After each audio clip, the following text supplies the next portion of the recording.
Good morning, everyone. Magandang umaga po. Can we kindly take our seats and settle down? We'll start in 2 minutes. We're just waiting for a few more members to join us.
Magandang umaga po sa lahat. Good morning to everyone. The House of in the part of the Senate, this meeting is now called to order. On the part of the House of Representatives, this JCPC Joint Committee hearing is now called to order. Thank you, Co-Chair. Just a few, before we begin, just a few housekeeping and to the members of the JCPC. I think there's a meeting of the minds to reduce the number of members to achieve a quorum from the original 7 to 4. No? Medyo to give us flexibility in terms of launching a JCPC meeting. We're in the process of getting the signatures of all the members. I think both chambers are still doing that. As soon as we get all the signatures, we will route the resolution to be ratified by the members. But I just want to put that on record that there's already a meeting of the minds. With that, again, thank you very much for joining us today, and we welcome Ma'am Agnes De Vanadera, the new ERC Chair. Your Honors, this label is really post-dated to Monday, the date that I assume office. Thank you. Alam ko ho, hindi pa ho mainit yung upuan ninyo nandito na ho kayo.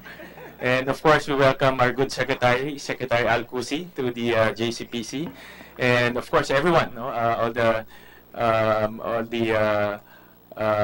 members of the Energy family.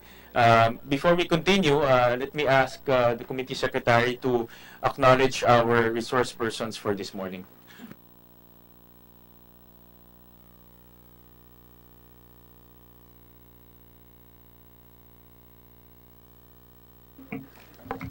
Good morning. I would like to acknowledge our resource persons for today's joint congressional hearing. From the Department of Energy, Secretary Alfonso Cusi, Undersecretary Felix William Pontebella, Director Mario Marasigan.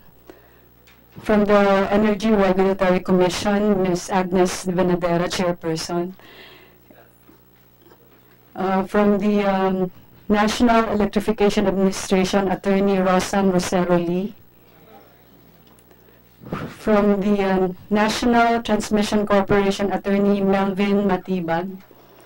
From the Philippine Electricity Market Corporation, Attorney Oscar Ala, and Attorney Saturnino Juan. From the Manila Electric Company, Attorney Alfredo Panlilio. From the Philippine Rural Electric Cooperative Association, Attorney Paul Harrison Balite. From the Philippine Independent Power Producers Association, Attorney Anistor Comasias. From the Retail Electricity Suppliers Association, Mr. Raymond Drosius.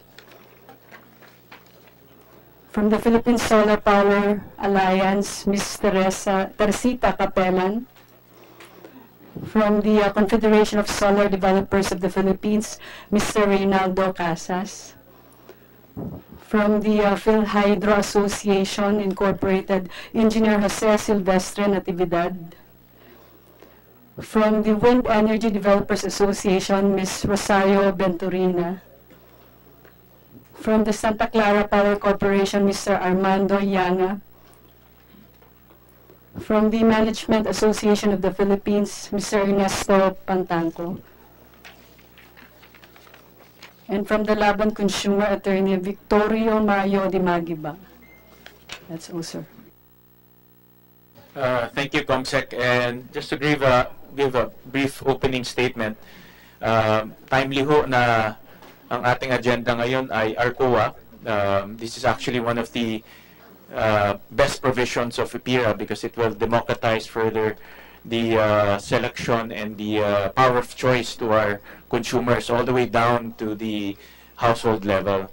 And timely because earlier I was talking to the good secretary and to our co-chair na merong ang tawag ko dito, Christmas gift sa energy sector in the form of coal tax na ewan ko Christmas gift ang tawag doon, but Christmas challenge sabi ni Kong Coco, but just to give you some background, I was the lone dissenter on that coal tax because alam naman natin lahat who's in the power sector and the energy sector na pass on to diretso sa consumers. In our own estimates, especially to those 100% coal supply, 28 pesos per kilowatt hour po itataas sa average consumer of 200 kilowatt hour. So, ang 28 pesos po ay kalahating kilong bigas na yan kada buwan ang tatanggalin ho natin sa consumer natin. Kaya medyo, in my opinion, mabigat ho ito para sa mga ordinary Filipino families ho natin. The alternative, actually, mechanism to mitigate that is RCOA. Because once you give the power of choice to the household, makakapili na siya whether I want coal, I want RE, I want geothermal, and again, makakapili na siya kung mas mura o mas mahal ang gusto niya. Depende na yan sa consumer. The important aspect here is the power of choice. And as we all know, RCOA is facing huge challenges as of the moment. And that's why we want to hear from the DOE, our highest policymaker, on the direction of RCOA, and what are the things that we can do to hasten the implementation of RCOA.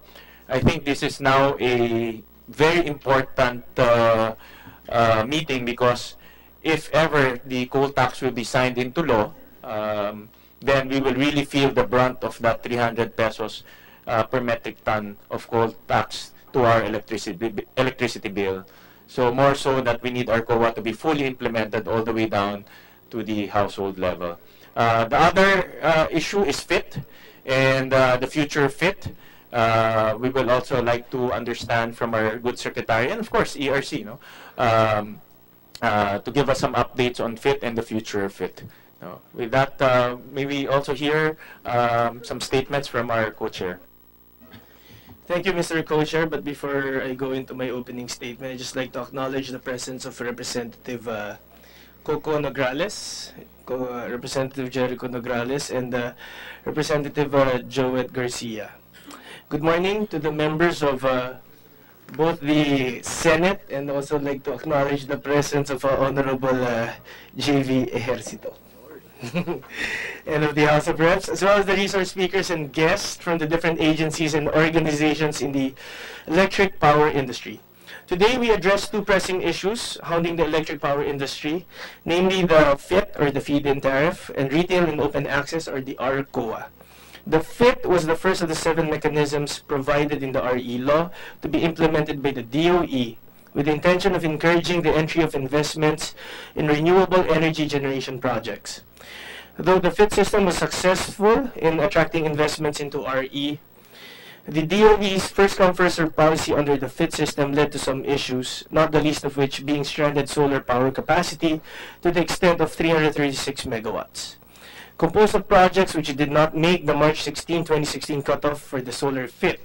Furthermore, the cutoff for FIT for biomass and hydropower is presently set on December 2017, which means that any biomass or hydro project, in order to qualify for FIT, must be up and running before the end of this year. The DOE has declared that it will not issue another round of RE FIT due to the fulfillment of the previous capacity quota. One thing we need to clarify is that the FIT is not about a special rate, but a system meant to ensure would-be investors a guaranteed offtake. It is intended to ensure that RE investors have a ready and available market for their projects, and thereby justify all the risk and expense incurred in the development thereof. Likewise, we intend to review the mechanism in providing consumers with effective retail competition and open access. It can be recalled that under the present concept of RCOA, consumers with monthly average peak demand of at least 1 megawatt can choose and directly negotiate with their own power supplier to get the most competitive electricity rates. This was envisioned to be lowered until the ability to choose reaches the household level.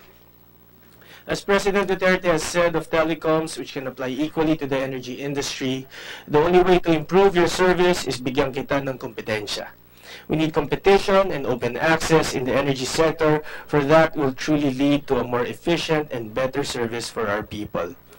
Although the RCOA rules are presently subject of a TRO, the electric power industry cannot wait for the Supreme Court to resolve a technical issue. The ERC has to take the initiative to revise the rules on RCOA for the benefit of both the consumers and developers of currently stranded capacity.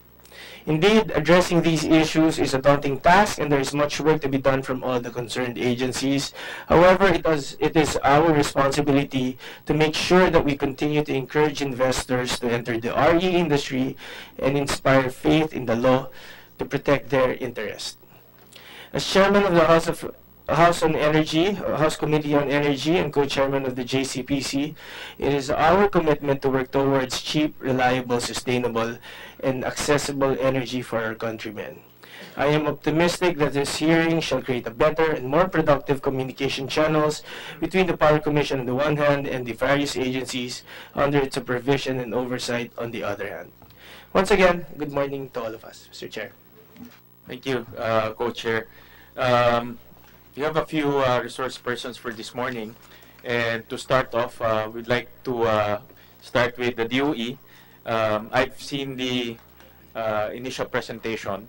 Can we I would like to request from DOE to already dispense with the history, with the backgrounder, and go straight to the contentious issues of the RCOA, and then all the way to the recommendations, and also some of the challenges that the department is facing.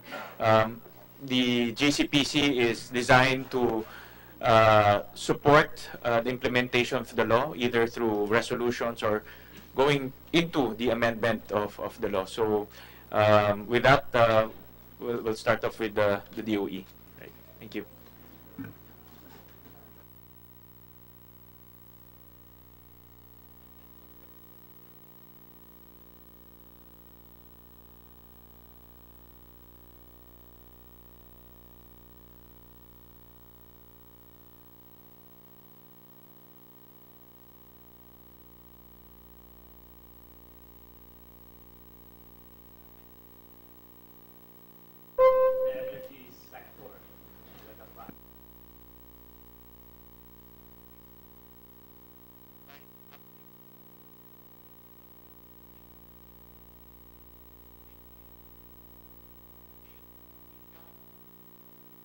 RCOA as required under IPIRA and the Feed-In Tariff or FIT pursuant to the Renewable Energy Act.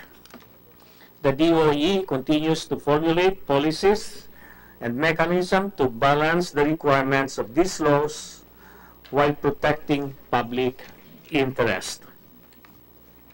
We are currently on the 17th year of implementing the IPIRA and are in the last leg of reforms, namely RCOA. However, we are faced with many challenges with the implementation of RCOA, which have resulted in the falling behind the timelines envisioned by the law. The policies on RCOA promulgated by the DOE were challenged in courts, impacting the various issuances of DOE and ERC. The resulting TRO affected not only retail electricity suppliers whose licenses cannot be renewed by the ERC, but also the contestable customers who can no longer exercise their freedom to choose their suppliers. It is in keeping with our mandate under the aforementioned laws that we took the initiative to consult the stakeholders and the consumers on two urgent policy proposals that we deem will help solve the current stalemate in the implementation of RCOA, the details of which will be discussed later by Undersecretary Felix William Fuentebella. This is where the Honorable Commission can help the DOE in pursuing RCOA's immediate implementation and eventually bringing down the contestable threshold to the household level, allowing consumers to be able to exercise their power of choice and ensure our energy suppliers to continue to improve their services through healthy competition. With regard to the implementation of the FIT, this was an incentive provided by the Renewable Energy Law to act as a catalyst to accelerate investments in renewable energy. This was implemented when RE technology was still in its infancy and the industry needed the certainty of the FIT to be commercially viable. Today, the World Energy Council ranks the Philippines #1 in terms of environmental sustainability.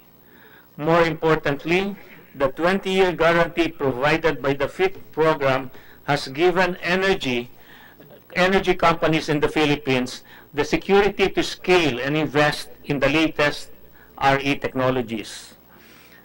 These investments have paid off.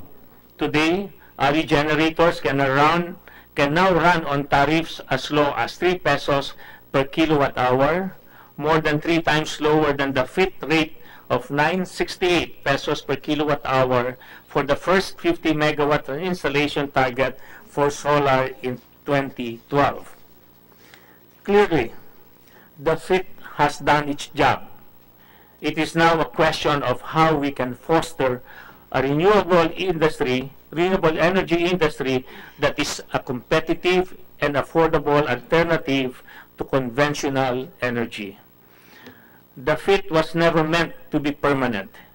It is time for us to move on. The technology is available and the markets are awash with green financing. Affordable renewable energy, free from the clutches of the FIT, is within reach. Our commitment to the continued growth of the RE sector has not wavered.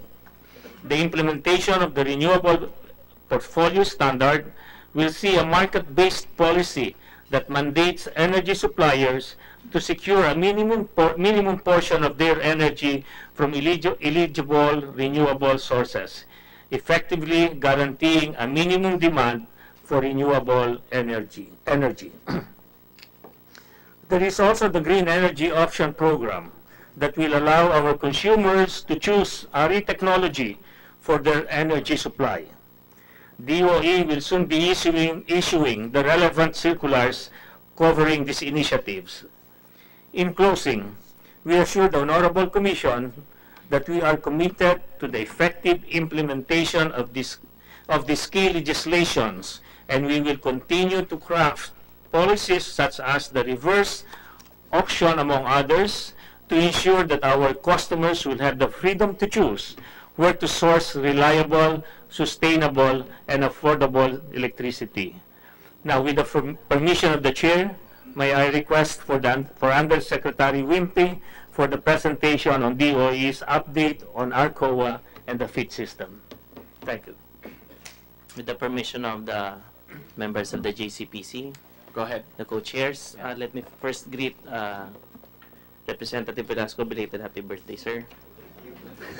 29th raw, 29th birthday. Di pa kasi ako nakapunta. Now, honorable members, please allow me to first discuss the retail competition and open access. I'll briefly go through. I got the sense of Senator Gatchalian, but I have to go through and lay down the basis and go through the slides very briefly because this is a very contentious legal issue. Okay, so basically the DOE charter vests upon the DOE the function to prepare, integrate, coordinate, supervise, and control all plans, programs, projects, and activities of the government relative to the entire energy chain. And Section 5J of the DOE Charter provides it can exercise also, the DOE can exercise such other power as may be necessary or incidental to attain the objectives of the Act. When we go to the EPIRA, RA 9136, the DOE is mandated to supervise the restructuring of the electricity industry. The DOE is also mandated to ensure reliable, quality, and security of supply of electric power. DOE is also mandated to formulate rules and regulations as may be necessary and exercise again such other powers as may be necessary or incidental to attain the objectives of the Act. With regard to the implementation highlights of the retail competition and open access, all conditions precedents have already been complied with. Now, we go to a review of the EPIRA law, specifically Section 31, Retail Competition Access, versus the issuances of the Department of Energy in the form of department circulars. As regards the provision in Section 31, it provides the ERC shall allow all electricity end users with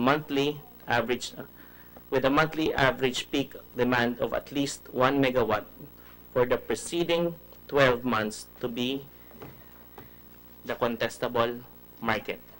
As far as the DOE issuances are concerned, all those in red same color, it means there's no problem. It matches. So no problem for DC 2001-06-006. For DC 2012-05-005, again, no problem.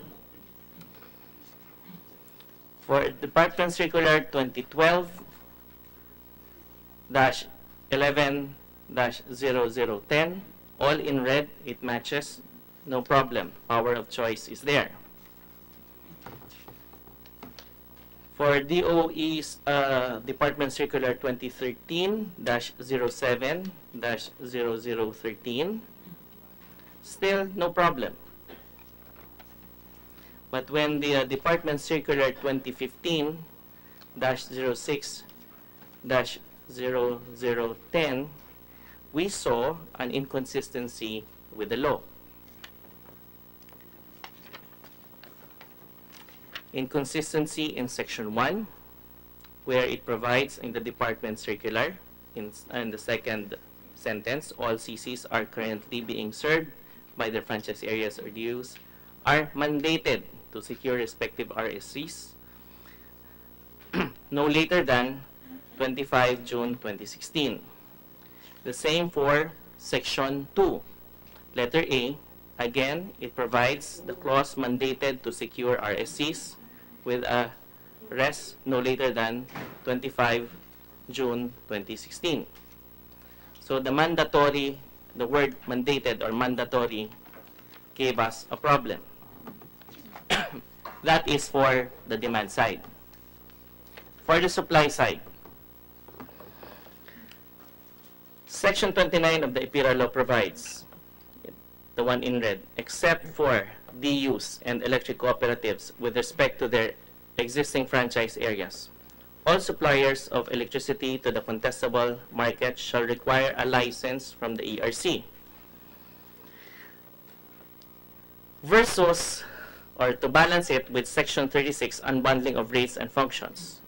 Any electric power industry participant shall functionally and structurally unbundle its business activities. So we now compare it to the department circulars given by the Department of Energy. Again, if it's the same color, no problem.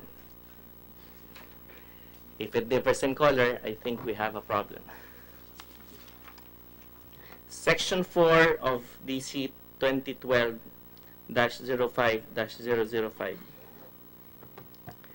provided in the second sentence, for this purpose, a contestable customer can source from a generation company, a supplier, an affiliate of a DU, which has constituted itself as a supplier, or the supply business of a distribution within its franchise area. And then 4.1 says, all CC shall only deal with a supplier of the electricity duly licensed by the ARC. This includes DUs that have structurally or functionally unbundled their business into the wire supply business, duly approved by the ARC. Sorry, this should be read. No problem. But for 2015 Department Circular 2015-06-0010, Section 5, licensing of RES, prohibiting DU to engage in the supply business beyond its captive customers, provided that the existing local RES, after the effectivity of the circular, may continue to perform as local RES function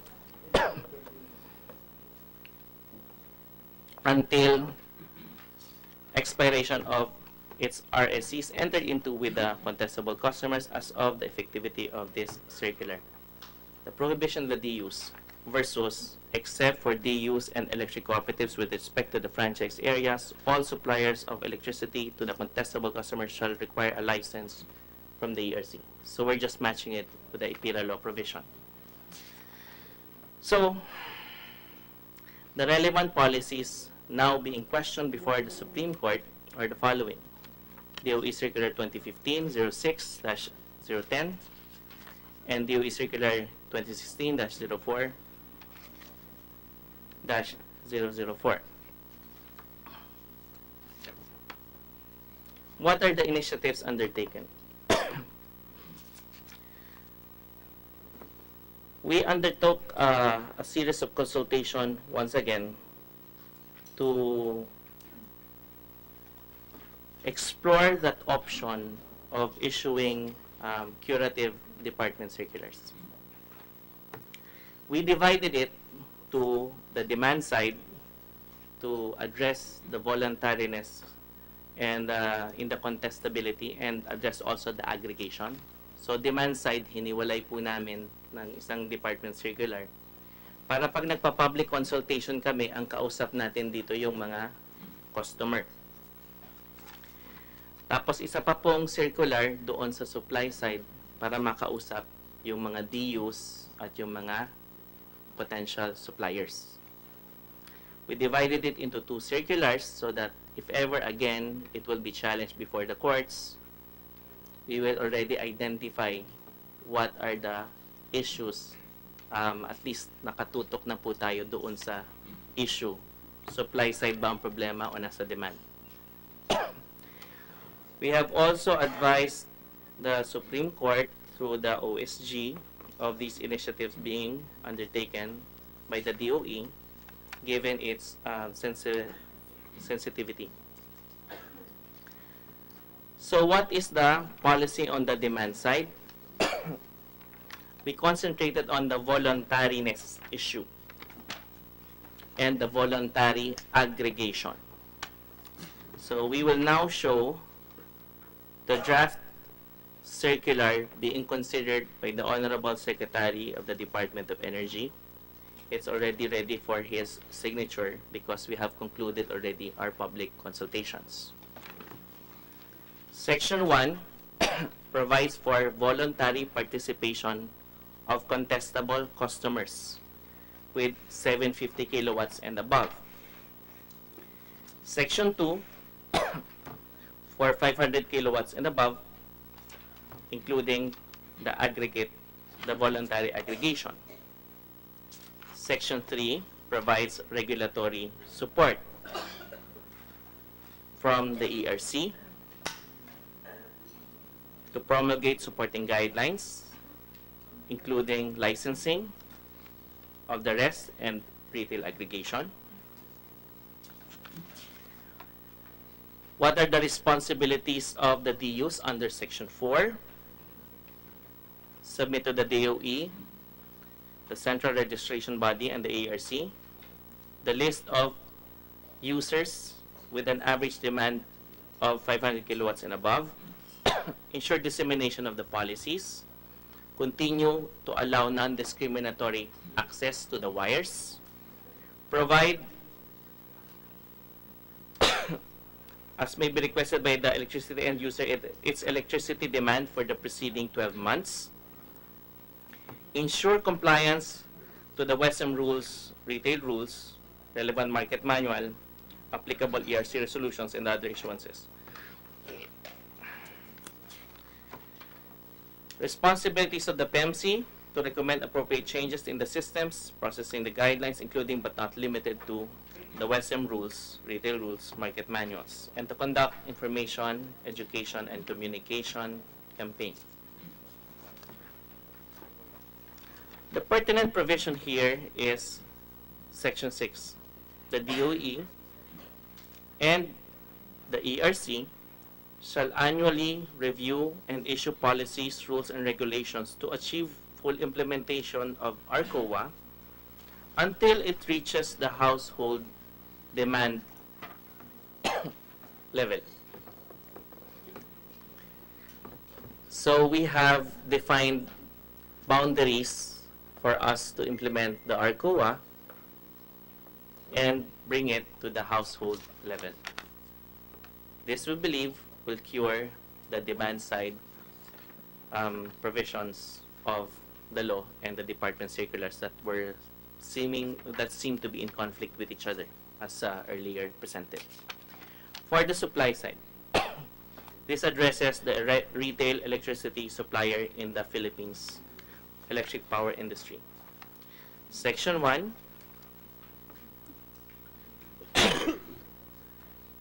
defines retail electricity suppliers. These are entities licensed by the ERC to supply electricity to the end users in the contestable market unless otherwise specified by law.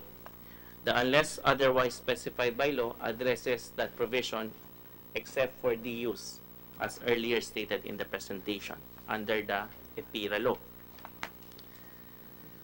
Section 2 provides licensing of retail electricity suppliers, which include a generation company or an affiliate thereof, an affiliate of a DU, retail aggregators, the IPP administrator, any prospective generation company, in order to serve the contestable customers, which includes the aggregate demand. These entities shall secure a license from the ERC in compliance with the law, consistent with EPIRA and its IRR, and subject to further qualifications by the ERC. Any other persons authorized by the ERC to engage in the selling, brokering, or marketing of electricity to the contestable customer shall likewise secure a license as RES. So we have 5 that will require a license from the ERC, and we have that provision which is in accordance or consistent with EPIRA, any other persons authorized by the ERC, subject to further qualifications. So it covers any other persons already. For Section 3, this is very important because it addresses the unbundling provision. A generation and distribution company engaging in supply business shall functionally and structurally unbundle its business, as provided for in EPIRA law and Rule 10 of the IRR.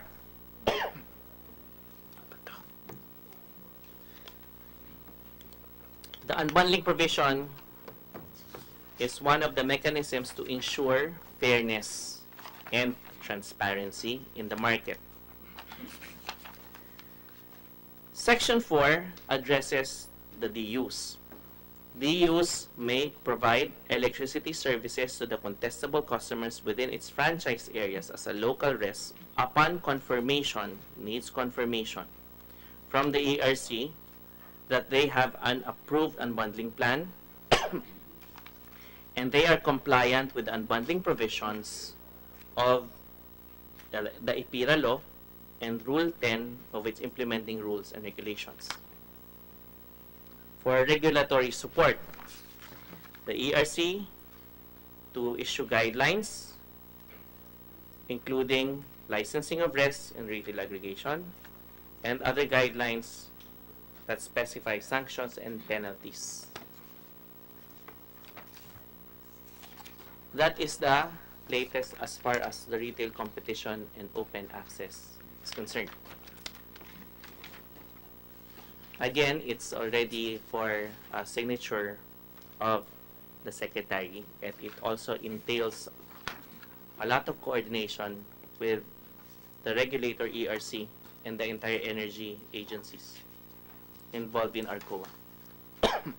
For the renewable energy sector updates, the policy of the RE Act, the objectives to accelerate exploration of RE resources, to increase utilization of RE, to encourage the development and utilization of RE, to effectively prevent or reduce harmful emission, and to promote the full development and use of RE. The law provides incentives that can be clustered into fiscal and non-fiscal incentives, and FIT falls into the non-fiscal incentives cluster. These incentives are applied to the Big Show, the RE, which basically utilizes renewable energy resources, Big Show, biomass, geothermal, solar, hydro, ocean, and wind, and other renewable sources. The application of the non-fiscal incentives can be classified into 2 areas: the grid and the off-grid. I will skip now the implementation of the RE development timelines as requested by Senator Gatchalian and proceed to the issue of the feed-in tariff.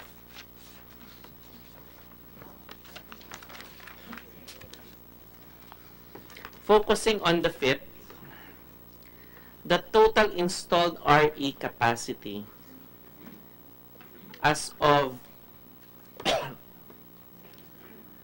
November 2017 is 1,727.36 megawatts.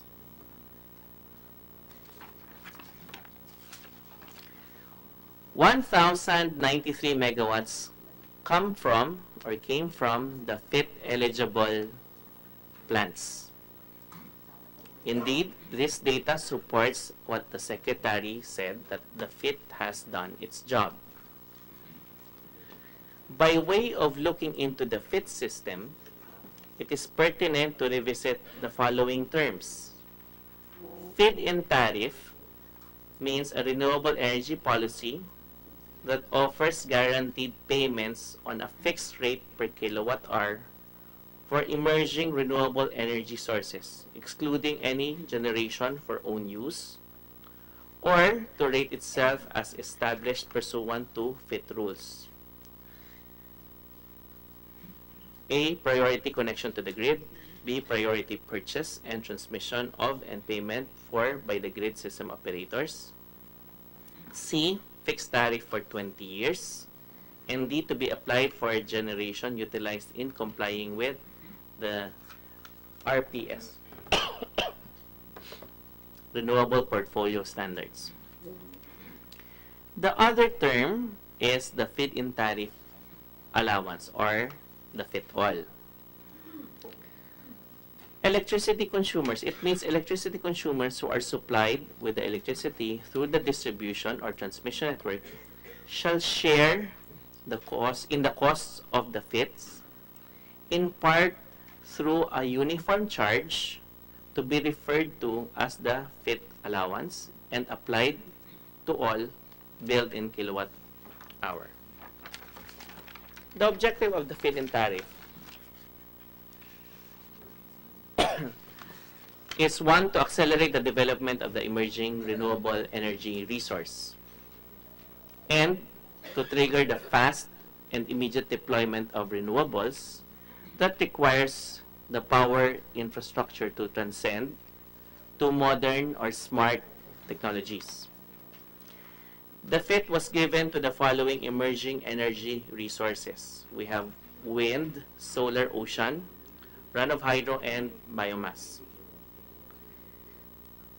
In connection with the non-fiscal incentives, like the Renewable Portfolio Standard, or that minimum purchase by the DU of renewable energy, the power generated by the FIT-eligible RE projects may be used as compliance to the Renewable Portfolio Standard.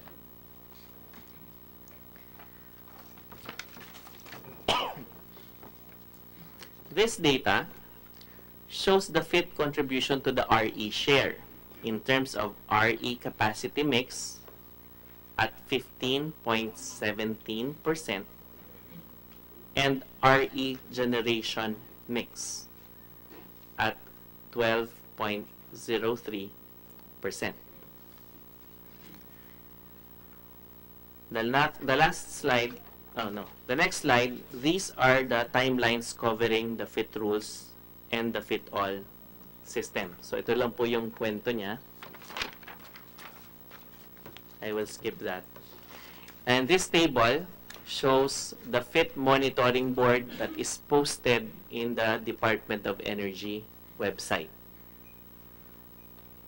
So nakalagay po sa monitoring board, and as of November 2017, yan po yung itsura niya. The last slide shows the FIT rates covering FIT-1 and FIT-2 rates as approved by the Energy Regulatory Commission. with that, we conclude, the Department of Energy concludes the presentation.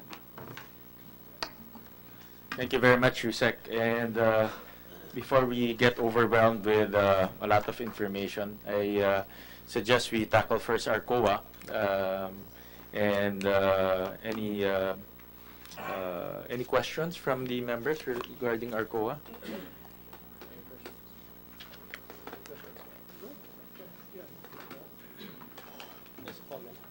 Go ahead. Just a comment, Mr. Chair. First of all, thank you so much, Mr. Secretary and Undersecretary, for taking a positive step to hopefully make the Supreme Court action moot and academic once you pass this. I only have one question. Is there any resistance in your proposed department circular that hopefully will make the Supreme Court issue moot and academic? Is there anybody resisting it? From our public consultations, I did not see significant resistance. Most of them are supportive because we are like trapped. There's a stalemate, and there are businesses affected, and the customers are affected also. So again, with that, congratulations with your positive step. Thank you, Mr. Chair. Actually, with the permission of the co-chair, from the representation of Yusek Fentabella, actually wala na tayong pinag-uusapan eh. No? Wala na tayong dapat pag-usapan. We can adjourn this meeting right away. No? But basically what was presented to us resolves the issues at hand. The two most important issues will be the participation of DUs in their franchise area, as well as the mandatory provisions, no, for contestable customers. But with the representation earlier, mukhang na-solve na yung problema ho natin. Ano? With kind indulgence of the members, before we, again, pursue other questions, we have a representation from RESA, which is the association of the suppliers, who is here right now.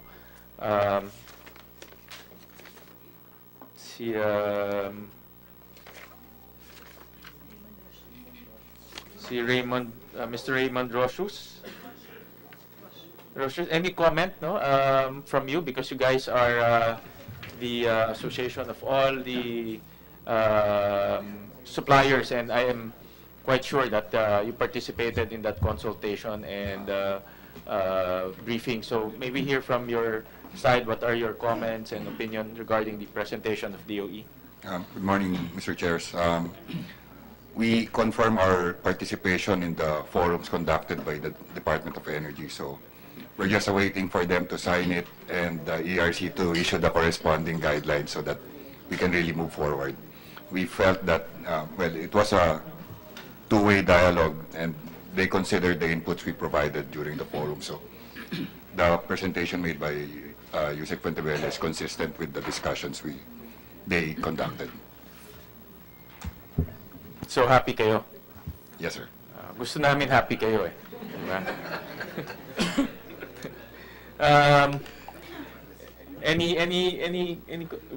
First, before we continue, recognize the presence of Congressman Bacotabe. Any questions?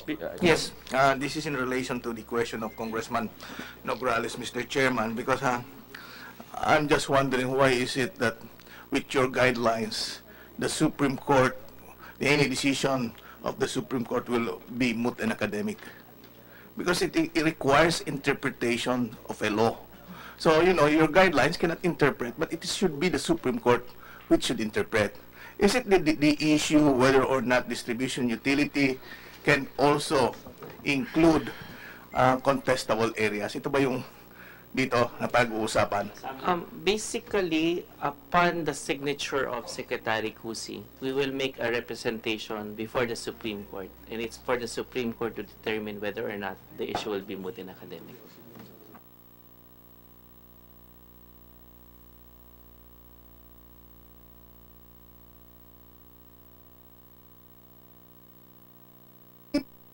You know, in the meantime, you still do not allow DUs to supply those contestable areas. Huh? We'll be opening it. You will be opening it to DUs eventually. Because, you know, I'm asking this question because there are also DUs that are applying for franchise in Congress. Now, there's a move now before the Committee on the Legislative Franchise that we might just as well include that in the franchise of the DU to include the contestable areas. What can you say about that, Mr. Secretary? We'll have to sit down with you and really discuss this matter. Thank you. Thank you.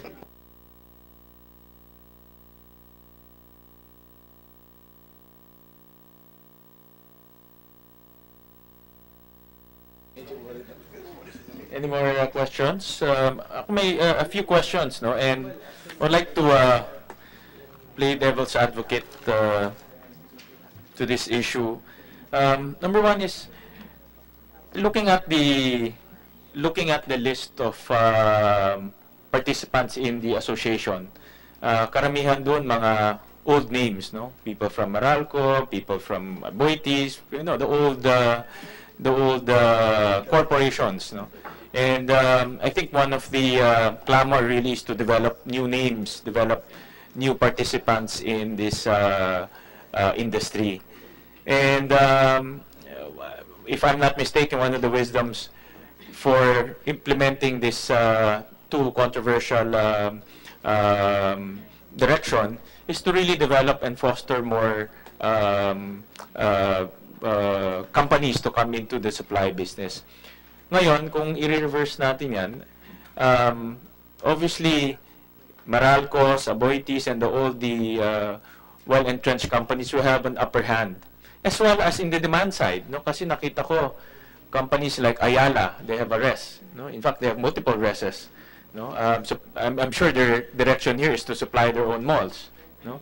I don't know kung SM meron, but with their enormous demand, nothing will prevent them from creating their own res and supply their own. Basically, kung ibibigay ko pa yung profit margin to a third-party res, ako nilang kumita. No? Ako nilang bibili ng kuryente, ako nilang kikita at mag-supply sa sarili kong mga malls. So, with that in mind, how do we foster new personalities and new companies to come into the res business if we are giving some form of advantage to well-entrenched companies?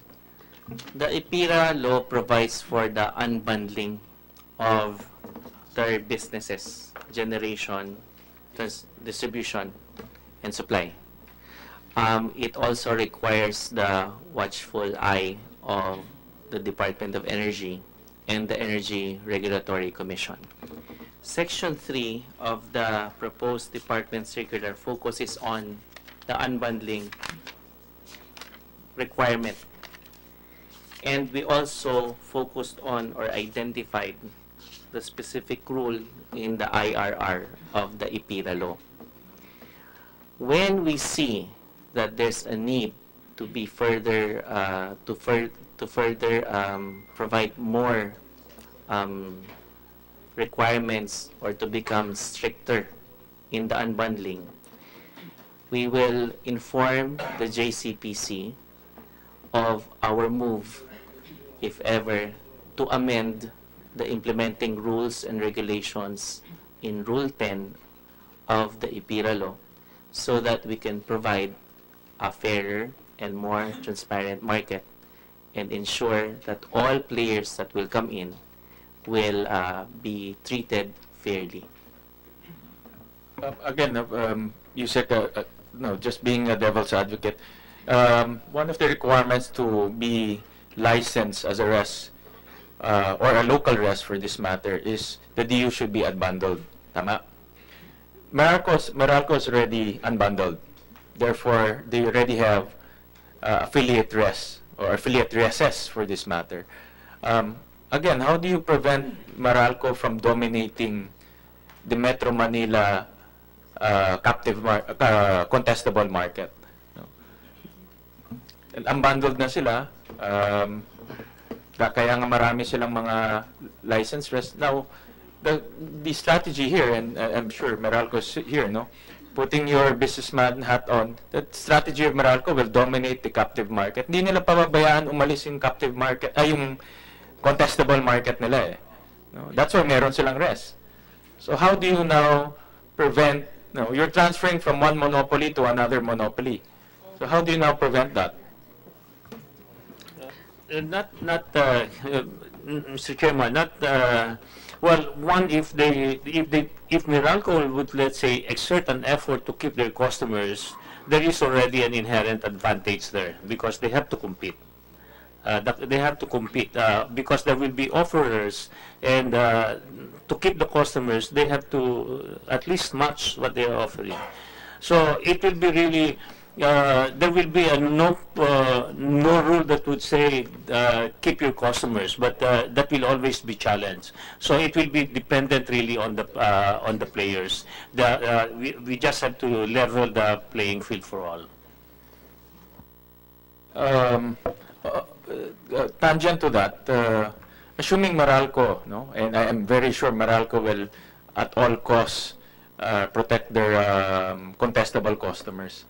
How do we now assure that there is gain to the contestable customers? Ano yung makukuha nila at the end? No? Again, no, I'm just forecasting the accusation, and with all due respect to Meralco, no, a monopoly, we're just creating another monopoly in the supply sector. Transfer lang natin siya eh. So, what gain naman na makukuha ng mga contestable in this case? It's basically the power of choice that's already given to the contestable customer, whether to remain with the distribution utility that is providing the electric supply to them, or to transfer. Again, as mentioned by the Senator and the Congressman earlier, that power of choice is very significant. That also embraces other aspects or other issues like whether to choose conventional or renewable. So, doon pa lang po sa pagbibigay ng pagkakataon na makalabas sa distribution utility, malaki na yun sa customer. So, with that also, it also pushes the distribution utility to exert more effort in keeping their customers. So, services to the customers, to the DU customers by the DU will certainly improve. Because before, in the old system, they're captured, no choice but to remain with the DU. But here, we are already going to progress and increase the number of contestable customers from 1 megawatt to 750.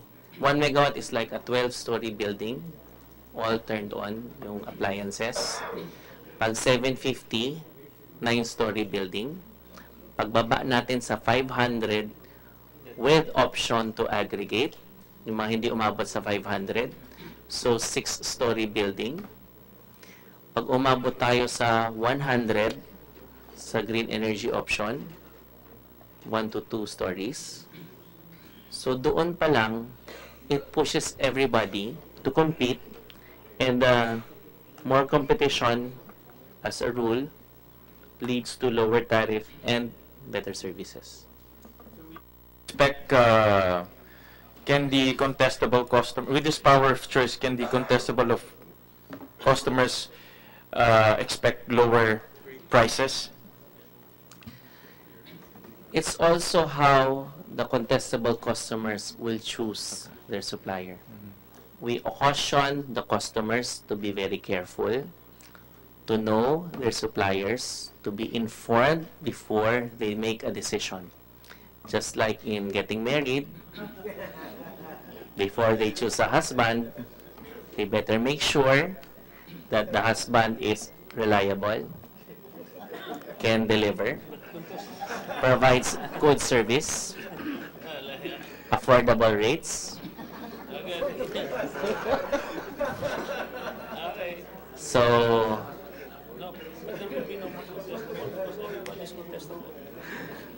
So, ingat pa rin po sa pagpili. The after services are important. So, matatali po kasi siya sa isang kontrata. So, siyempre ingat pa din.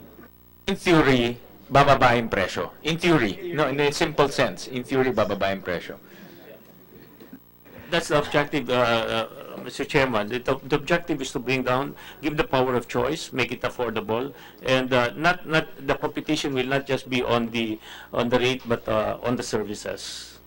And once we bring it to the household level, then consumers will really have the freedom of choice. But it's not. I just want to caution everybody that it's not just this through this circular that we can implement all the improvements. The necessary infrastructures have to be also improved. No, the distribution and the smart grid that we need to really implement the freedom of choice. Freedom of choice on who the supplier is, what kind of power source that you will be getting. For the consumer to enjoy that, then there will be a lot of infra improvement that has to go along with this. Mr. Chair. Go ahead. Thank you.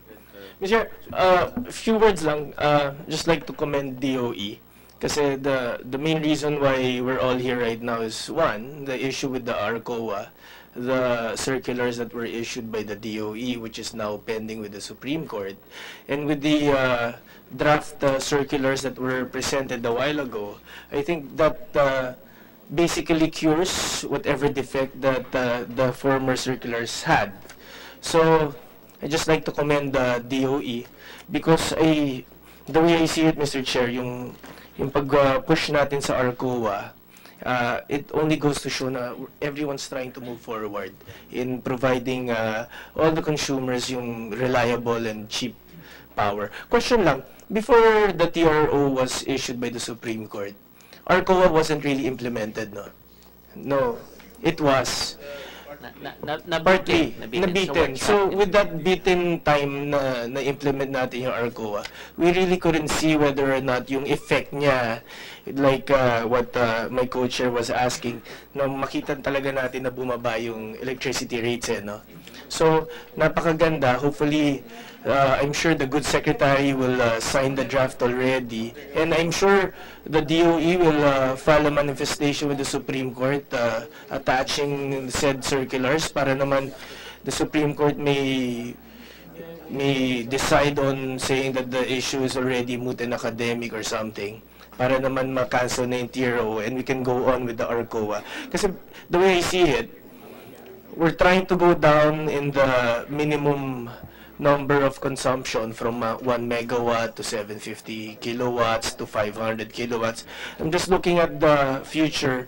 Pag naibaba talaga natin itong mga capacities na to, even yun sa kagaya nga doon sa law, sinasabi natin on a household level, can you just imagine if nasa household ka?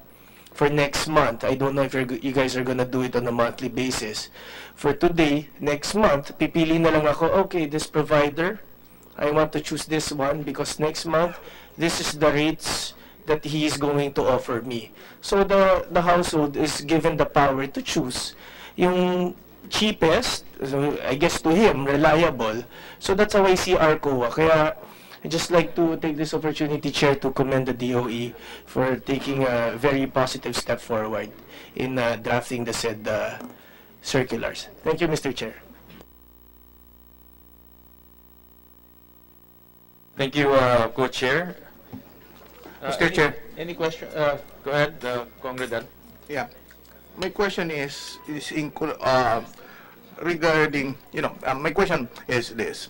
How do you level the playing field between, let's say, a DU and the rest? Because, the DU has all the information necessary. So, but, the rest, the new player has no information whatsoever. So most likely, it will be the DU that will still be the one to supply this contestable market. So what are your proposal in order for us to have a level playing field? Yeah. Transparency is one, and strict compliance with the unbundling provisions is the other.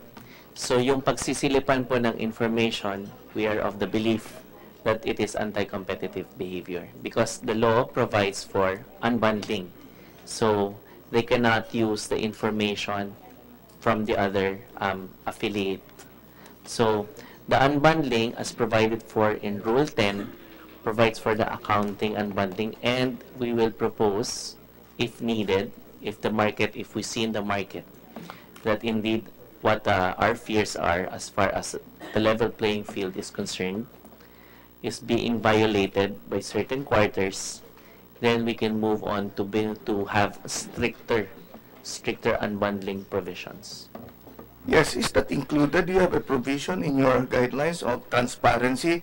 Do you require also the DU to disclose information of their contestable customers? Or what about, do we have to require also the contestable customers to publish, their load profile and other relevant information in order for, the rest to propose to these contestable customers? Is that included in your guidelines? Is that expressly included? The department circular refers to the IPIRA law and the IRR of the IPIRA law. Yes, but the problem with the BB you refer, it is a football situation.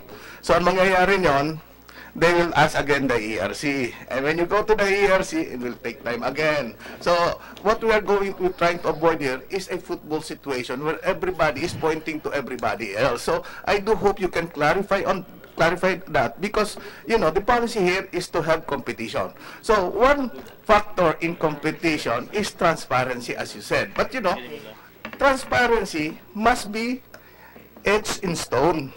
It must not be, we are transparent, and yet that can be susceptible of so many interpretations. Now, if that is susceptible of so many interpretations, ang mangyayari po dito, magtuturuan tayo. DOE, ARC. So, I do hope we can be clear now on that guidelines. Ano ba? So, we want to be transparent. We don't want to have any unfair competition. So, what are the steps, or what are the guidelines in order to prevent, unfair competition? Or what are the guidelines in order to ensure transparency? We agree. So can we include that in your guidelines so that, the players will be clear on what to do? Because that is our problem. Yesterday we were discussing the EVOS, and yes, the complaint is, hindi namin alam kung ano. Kasi hindi clear. So I do hope we can clarify that. We'll do that. Yeah, thank you, Mr. Secretary, Mr. Yusek. In line with that, Cong Rodel, actually is going to ask, how do you detect, number one, number two, prevent anti-competitive pricing? I think this should be answered by ERC, in this case, because another argument for preventing a local rest is really to prevent local pricing. That can be generated by the cross-ownership provisions of IPIRA. Kasi cross-ownership we allow.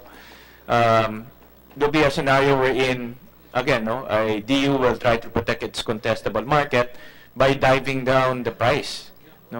Babagsak niya yung presyo because he has market power, he has a lot of generators, he can cut here, make money here. Para lang ma-push out yung ibang rest, they can really dive down the price. So what are the mechanisms? How do we detect it? How do we prevent it? From a regulator viewpoint, because one of the safeguards in IPIRA for rest is really a strong regulator. So how do we prevent that from happening? Ma'am Chair, if you, kung ready na ho kayo, ma'am. Sorry for putting you on spot. Mag-e-MC lang.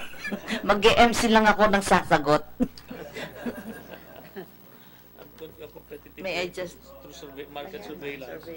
Sige na, halika. Ambik, Commissioner Taruk. Sir, good morning, Your Honor. Sir, your question actually is, will the Commission be monitoring the prices of contracts entered into by contestable customers and the retail electricity supplier? Your Honor, it will no longer be monitored by the ERC, considering that the supply business is a deregulated business. Be that as it may, even if the Commission will not be monitoring the pricing mechanisms that will be entered into by the retail electricity supplier and the contestable customers, they are not yet acquitted of the jurisdiction of the Commission to view whether or not they have engaged in anti-competitive behavior, because it is part of our mandate, Your Honor. And that can be seen through the market assessment group, together with our market operations service that does the monitoring of the market, Your Honor. And in fact, we have actually put in place our competition rules are there, and likewise, we are in the process of developing our anti-competitive framework guidelines as part of strengthening our competition rules, Your Honor. Your Honor, if I may be allowed also, Your Honor, earlier I'd just like to make a clarification about unbundling. Your Honor, under IPIRA, the ERC is in charge of approving the business separation and unbundling guidelines, and all the electric cooperatives as well as the distribution utilities. Their BSUP, or the business separation and unbundling guidelines, include therein a provision for them to enter into a supply business. And that has already been approved by the Commission, Your Honor. And this is part and parcel of the preparations for the retail competition and open access, Your Honor. Thank you, Commissioner. It's correct that the supply business is deregulated. No, all of these contracts will not pass through ERC. But that's precisely the point. No, how do we now detect if there are uncompetitive pricing mechanisms that the utilities are using to push out or even eliminate potential competition, because they have inherent advantages, especially those who are vertically integrated. No? Those meron silang generation companies or other forms of supply. So how do we now detect that? Because, or else, again, no, we don't want to transfer from one monopoly to the other monopoly. That's the last thing we want to do. So, but how do we detect it, and how do we prevent it from happening? Actually, if you would. Actually, Your Honor, the Commission was able to view that that is a very likely scenario, and that is why the Commission, before it issued the assailed resolutions, which are now pending before the Supreme Court, did a study regarding the concentration in the market. As you both pointed out earlier, you might be developing a situation where the monopoly was just transferred to another entity, which is likewise affiliated, and that's precisely the reason why the Commission issued those resolutions. Likewise, if you would note also, Your Honor, you made mention of certain malls or certain big entities creating their own risk, so that they would be the ones enjoying whatever price differential or gains. Your Honor, as part of our mitigating measure, Your Honor, we put in market share limitations as to how much will be sourced from their affiliates. This is with respect to malls or big companies providing their own risks. I think the logic also of these companies creating their own risks is that since their core competence is not really in the procurement of power supply, so it was really in their best interest likewise to put in their own firm to do the logistics and procurement activities.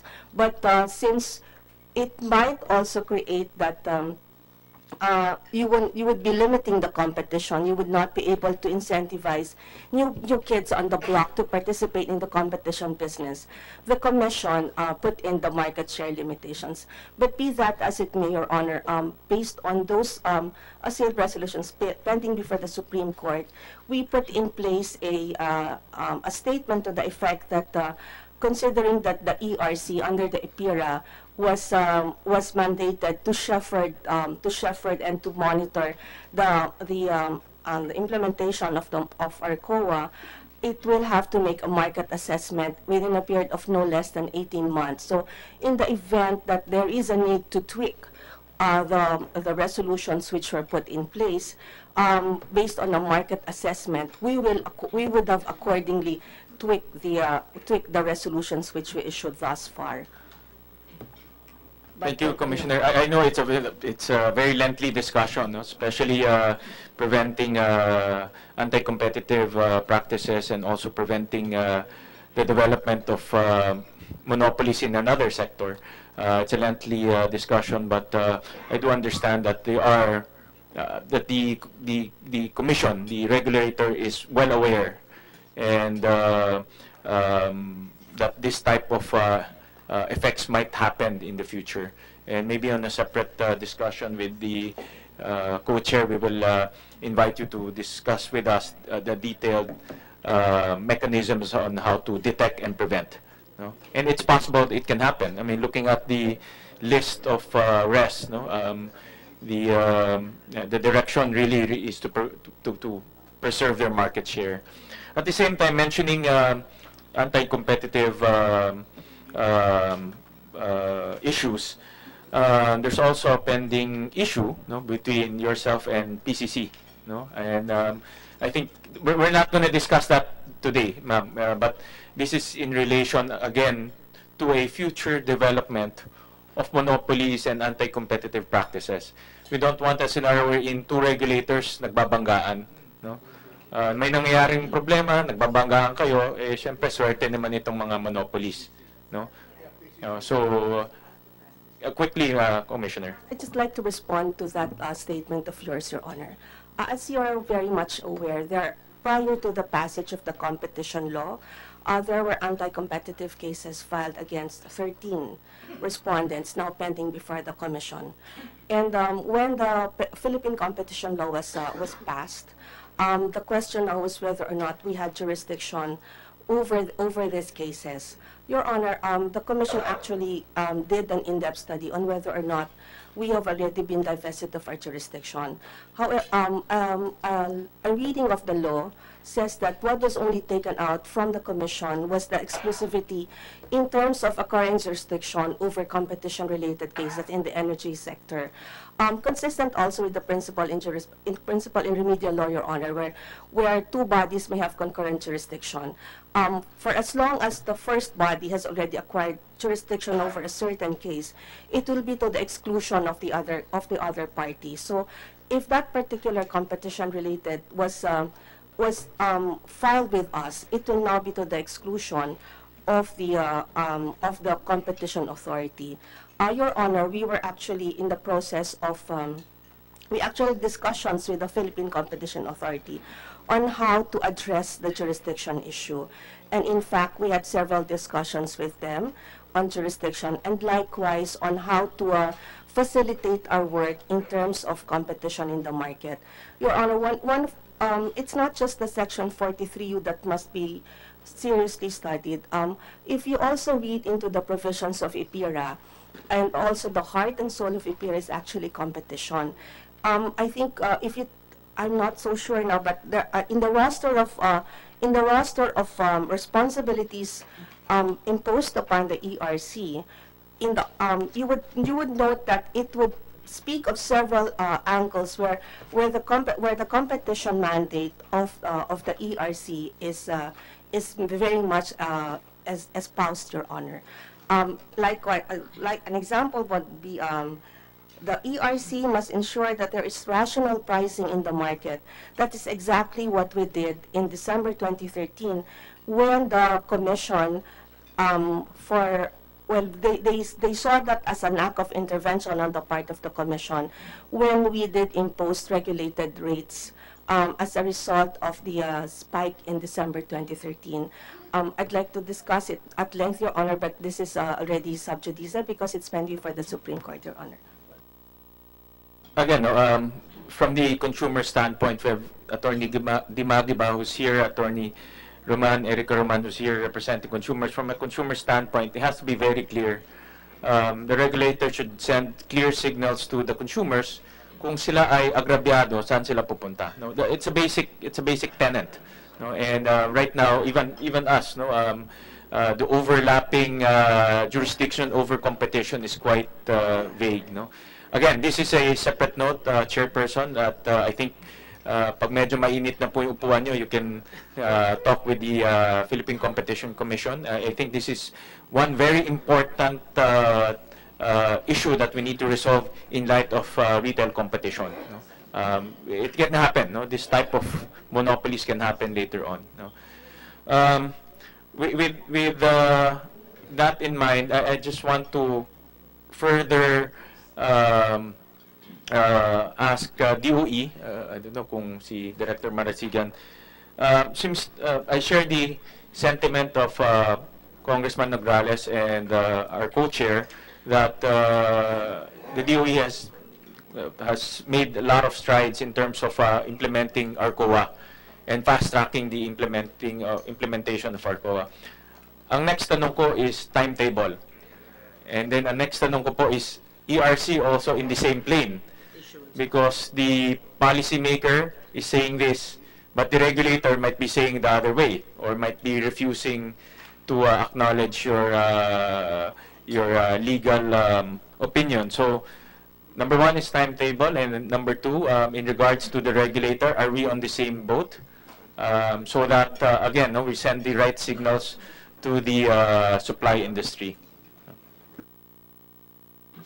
For 750, Your Honor, immediately upon the signing or the effectivity of the circular. But for... Yusek, let's walk through, no?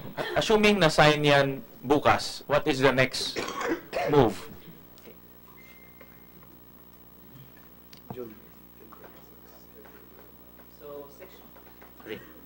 Section 1 provides that upon effectivity of the circular, all contestable customers with an average of 750 kilowatts and above for the preceding 12 months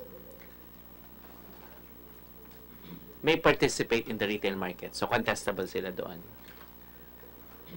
For 500 kilowatts to 749 kilowatts, by 26 June of 2018 or on an earlier date as specified by the ERC.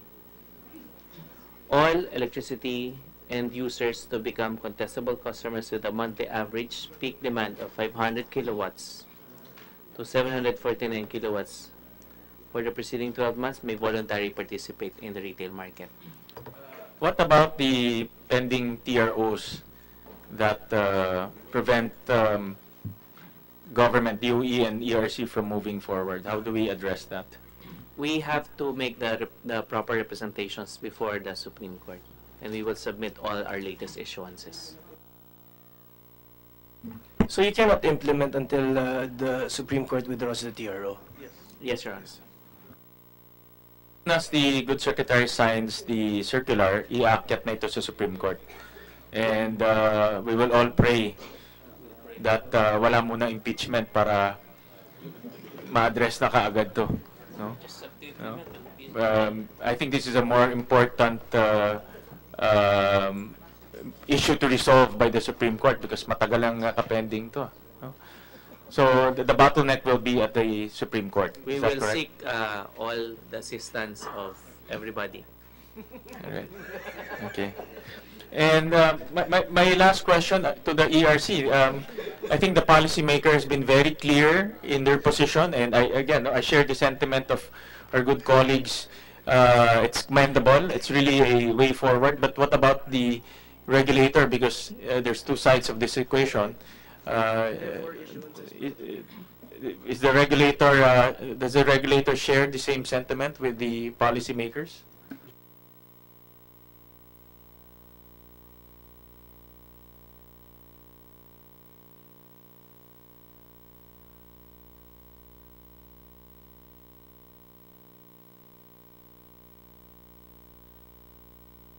Can you give us a timetable of that discussion, ma'am?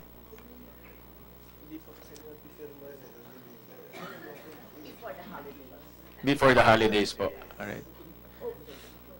Before the holidays, hopefully. But, well, I urge the regulator to really prioritize this. I think this is really a big step. I commend DOE for doing that, and they did their homework.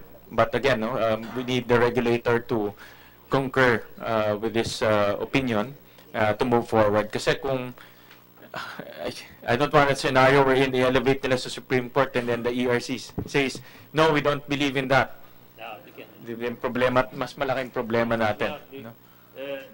The moment after this, I will sign this and will send it to the Supreme Court, and from there I will calibrate what we are going to do. I would confer with the lawyers what is necessary. If necessary to catch attention, we have to, even if we have to be cited in contempt so that this thing will move, we'll be doing that, Mr. Chairman.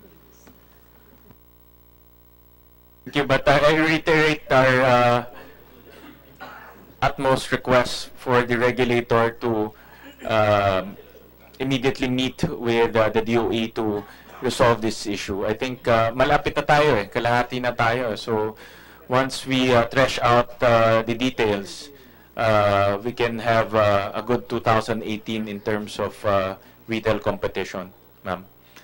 We commit. I'm not putting pressure on you, no, dahil bago pa lang kayo. But, hindi daw pressure yon, pero kailangan gawin. We do that, Mr. Chairman. I think we're quite complete with the two important government agencies.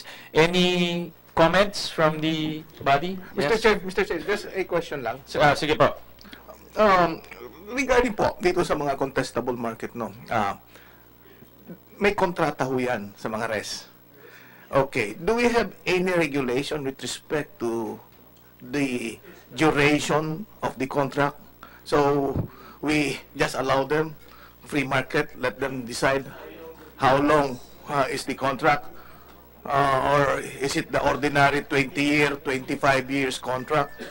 Otherwise, we will not have competition if that will be a long-term contract. Yes, sir. Mr. Chairman, they have to respect their contracts. They cannot just be signing contracts and then abandoning that contract and signing with another risk. That cannot be. They have to respect the contract. The Yes, sir. have to respect that. Yes, sir. But what I'm saying is, dito ho, yung mga sa susunod, pwede bang they can enter into kahit ilang duration? Wala ho tayong limitation. No specific time frame, but that's why it's important that the consumers are educated and well informed so that their power of choice can be exercised properly.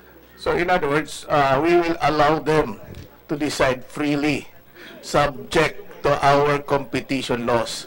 So anytime, while it's true that they might have, long-term contracts, that will not deter, let's say, the regulatory agency like the ERC or the PCC to investigate them whether or not these contracts are in restraint of trade or unfair competition. So ganun ang magiging policy natin.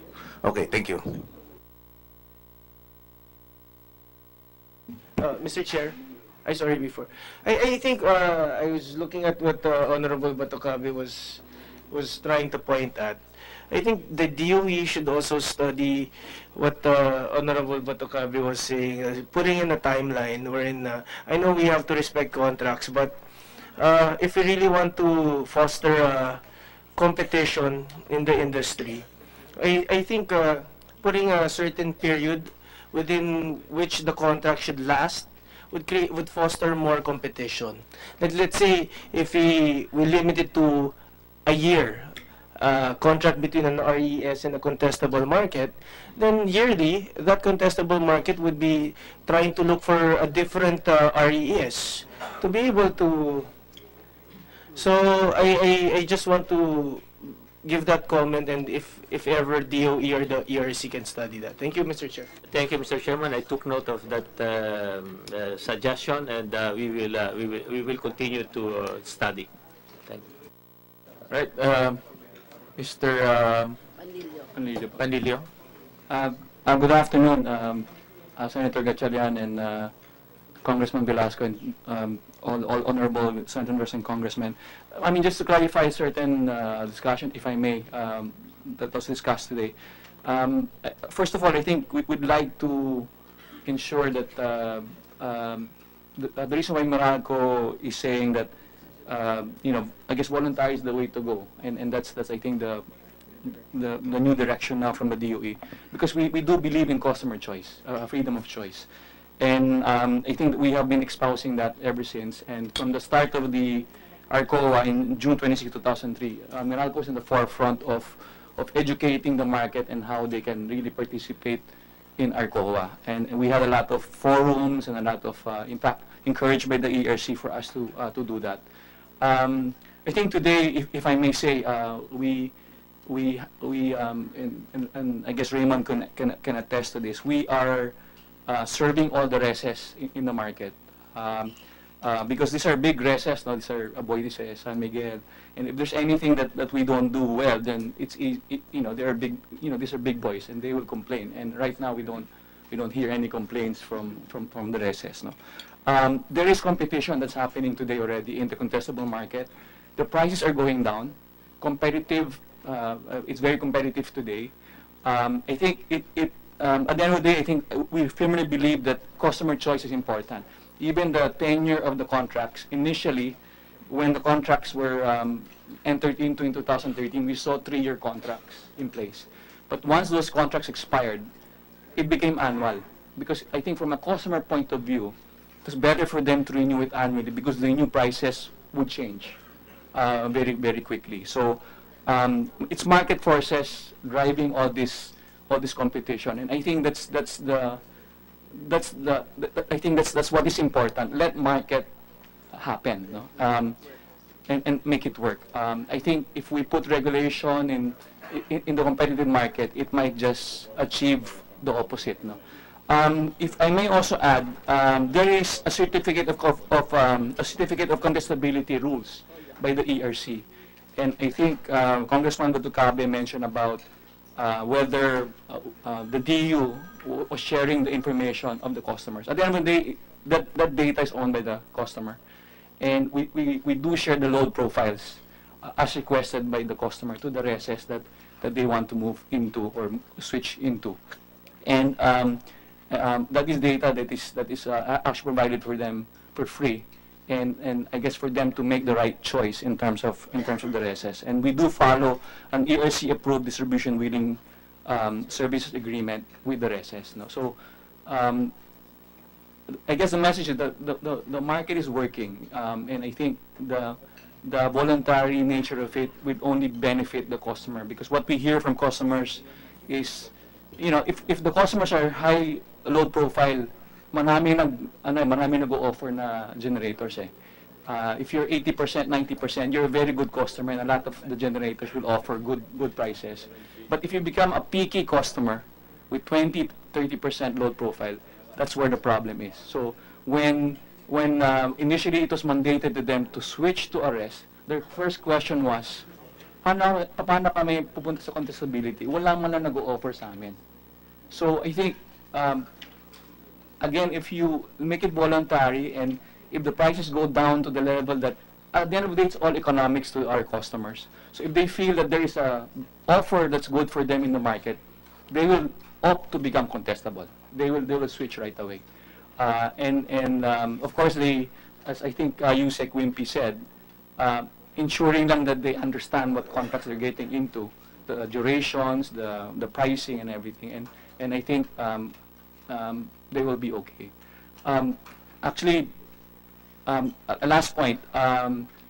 Obviously, as you said, Senator Gatchalian, Meralco, our local res will try to keep contestability customers with Meralco. But that's not also happening, because initially, to start off with, we don't have generation capacity on our own. So we do procure generation capacities from the Aboitises, from San Miguel, and Consunis. So they already know our pricing of our electricity, because we buy it from them. And in turn, that's what we sell to the customers. And in fact, today, because I see that total res market, the market share of our local res is almost 40% only, or 41, 42% only. So there is already competition that's happening, and I think the rules that are being discussed today will only help further competition in the market. Thank you, sir. Thank you. Let's recognize Ernie first, and then see Attorney Dimagaba, and then. Thank you, Mr. Chair. As mapped with the efforts really of the Department of Energy to resolve the RCOA issue, because that's all been pending. Just a point of clarification, Mr. Chair. I noticed the presentation of Yusek Quimpi that the RCOA is on a voluntary basis. My understanding of EPIRA is that the RCOA is a mandatory provision. And it's a point of clarification that we'd just like to bring up, Mr. Chair. That's actually where we are right now, no? Different interpretations. But from my point of view, I would lean towards the interpretation of DOE, considering that the spirit of APIRA is really foster competition and lower down electricity. Not competition, not for competition's sake. No, hindi mag-away-away kayo. The end goal here is really to drive down price, better service, and that's the spirit of this law. No, all right. Thank you, sir. Good afternoon. Afternoon na nga, sir. Sir, itong isang meeting na ang consumer group happy dahil lahat po ng narinig ko the freedom of choice of the consumer, and no less than Secretary Cusi uttered those words. Kasi po sa amin, kapag ang government regulator nagsabi na it's the interest of the consumer that is really our main mandate, maligaya po kami doon. In other words, meron po kaming kakampi. No? Secondly, Secretary, siguraduhin nyo lang po ma-publish yung circular bago po i-implement. No? Dahil kung you will submit it to the Supreme Court, it has to be fully implemented, already effective. Third, ang interest po kasi ng consumer dito, well, Mr. Panlio mentioned that at the moment, their customers are the big market. Dito po sa draft ng demand circular ng DOE, maganda po yung Section 6. Ultimately, Mr. Chairman, it's how you filter down retail competition access at the household level. Diyan po, mararamdaman ng mga ordinary consumers, no? Kung talagang yung aming right of choice at saka yung presyo ng kuryente is something na reasonable. Yun lang po. At we should continue to implement. 4 na taon na po tayong delayed June 2013, we are almost end of the year. Sana those 2 circulars, pero parang may nadinig akong gustong magtanong ng issue, mandatory ba, voluntary, parang may gustong another kiliti, no? On those 2 circulars that the DOE will issue. Ano po, pagbigyan na natin to, no? At maligaya po kami. At may nagsasabi na let consumer make the choice and let the market works. Yun lang po. Thank you. From my sense of the Secretary, he's hell-bent in pushing retail competition. So I really commend Secretary for making that initiative. And lastly, Mr. Rosus. Thank you, Mr. Chair. Just some clarifications. RCOA has been operational since 2013. The ERC prescribed guidelines we operated on were established as early as 2006. The concern of Representative Batocabe on transparency and a level playing field is established by the ERC guidelines that we are currently operating on. I guess our message for now is that contracts at the retail level are really commercial in nature. Most of the big players now understand how to negotiate power purchase agreements. They've been able to leverage, and as Al said earlier, prices have really gone down, especially for those that have availed of retail competition. We're just coming from the perspective that as we move to lowering the thresholds, one reality is that there will be operational issues that will differ from how we wrote it down.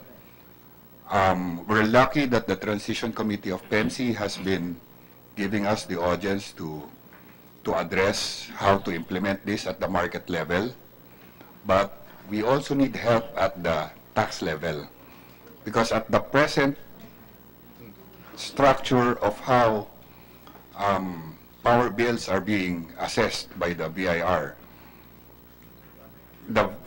outside of VAT and EWT, the supply sector needs a specific guideline to ensure that the full benefit is given to the end user. Thank you, sir. Thank you, Mr. Rosus. And to close, any comments from the members of the commission? Kung wala naman po, let me just... Mr. Chair. Go ahead, Kong Rodel. May I just ask the ERC, you know, is there now, of course, bago lang ho si Chair, si Commissioner Taruk, do you have a, because, you know, kanina, you said that you are invoking the doctrine of primary jurisdiction. So, kung sino may jurisdiction mauna sa inyo ng PCC, yun. Kung sino nauna nag-file, may exclude na. So, what you're saying now, when it comes to competition issues, you have concurrent jurisdiction with the PCC. May conflict ba sa kanila ng PCC? So far, based on our discussions po before, wala naman po naging conflict. Ang kailangan lang po namin is ma-firm up po yung aming memorandum of understanding. Yes. On how to facilitate our work po. Kasi nga po, pareho kaming may jurisdiction. I think the competition mandate of the Philippine Competition Authority is actually encompassing, but the fact remains that EPIRA's competition mandate vested before the ERC has not been repealed. But what was only removed was the exclusivity po when it comes to tackling energy disputes. And that energy disputes likewise includes competition related on energy po. So, yeah, but you can harmonize the laws. Let's say, for example, when it comes to price fixing, or approval of contracts so that it will not be will not create duopoly or monopoly, ERC. When it comes to giving sanction or declaring it's a monopoly, nasa PCC. Sir, we will take that all under consideration. Kung ano po yung magkakaroon po kami ng mas with the new chair, we'll have another round of discussions with them po regarding this matter po. Yes, thank you. The point here that I'm driving, Mr. Chair, is for these two regulatory agencies to have a working relationship, a clear-cut guideline so that they will not overlap with each other, so that also our players will not be confused. See, so there might be, you might have some directives, guidelines, again, with respect to this player, and then yung PCC naman, meron din. So, it might come to that. So, I do hope you can come up with that memorandum of understanding or whatever, so that you will be able to clearly define your functions. Thank you, Mr. Thank Chair. you, Kong Rodel. And to finish off this topic, may I just remind DOE to submit to us a timetable regarding that issuance of the new circular, which is very promising. And I would like to urge again, DOE and ERC to immediately convene, hopefully before the holidays, to thresh out any other issues relating to RCOA. Just a little reminder to our members, I'm furnishing the members an analysis of RCOA. We're also not barred from issuing our own opinion regarding this matter. We will not sign it now, but I'm furnishing the members an analysis and a legal study of this issue. If need be, I urge the members to sign the resolution so we can help in the discussion of RCOA. With that statement, we go on to the next topic, which is the FIT, the Feed-In Tariff. Mr. Chair, sorry. Yeah. Brief manifestation. And I just figured, since we're an oversight committee, I think it would be best to require all the agencies in the energy sector, specifically the ERC, the DOE, Transco, and everyone else, to furnish or give notice to the Joint Power Commission, and including both committees in the House and the Senate, all issuances of circulars, resolutions, so that we may be apprised of all the resolutions coming out of the said departments and commission. Mr. Chair, I completely agree with the position of the co-chair. In fact, the controversies that arose from these department circulars, they were issued during a time when the JCPC, I think, was not convened and well, was hibernating. So at least this current JCPC is meeting at least once a quarter, and I believe that we could have avoided legal controversy if it was discussed more openly, especially if the JCPC would meet regularly. So I would like to propose and move that we will direct the Energy family to officially inform, either by physical mail or by electronic mail, the JCPC as well as the House Committee on Energy and the Senate Committee on Energy on all issuances that affects our jurisdiction. So move, Mr. Chair. Second, Mr. Chair. Duly seconded. The motion's carried, and please take note of the suggestion and the motion of the good congressman.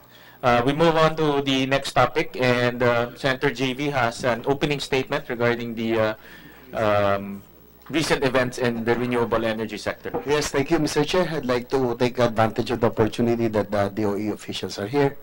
Probably you already know by now that the Senate already passed its version of the tax reform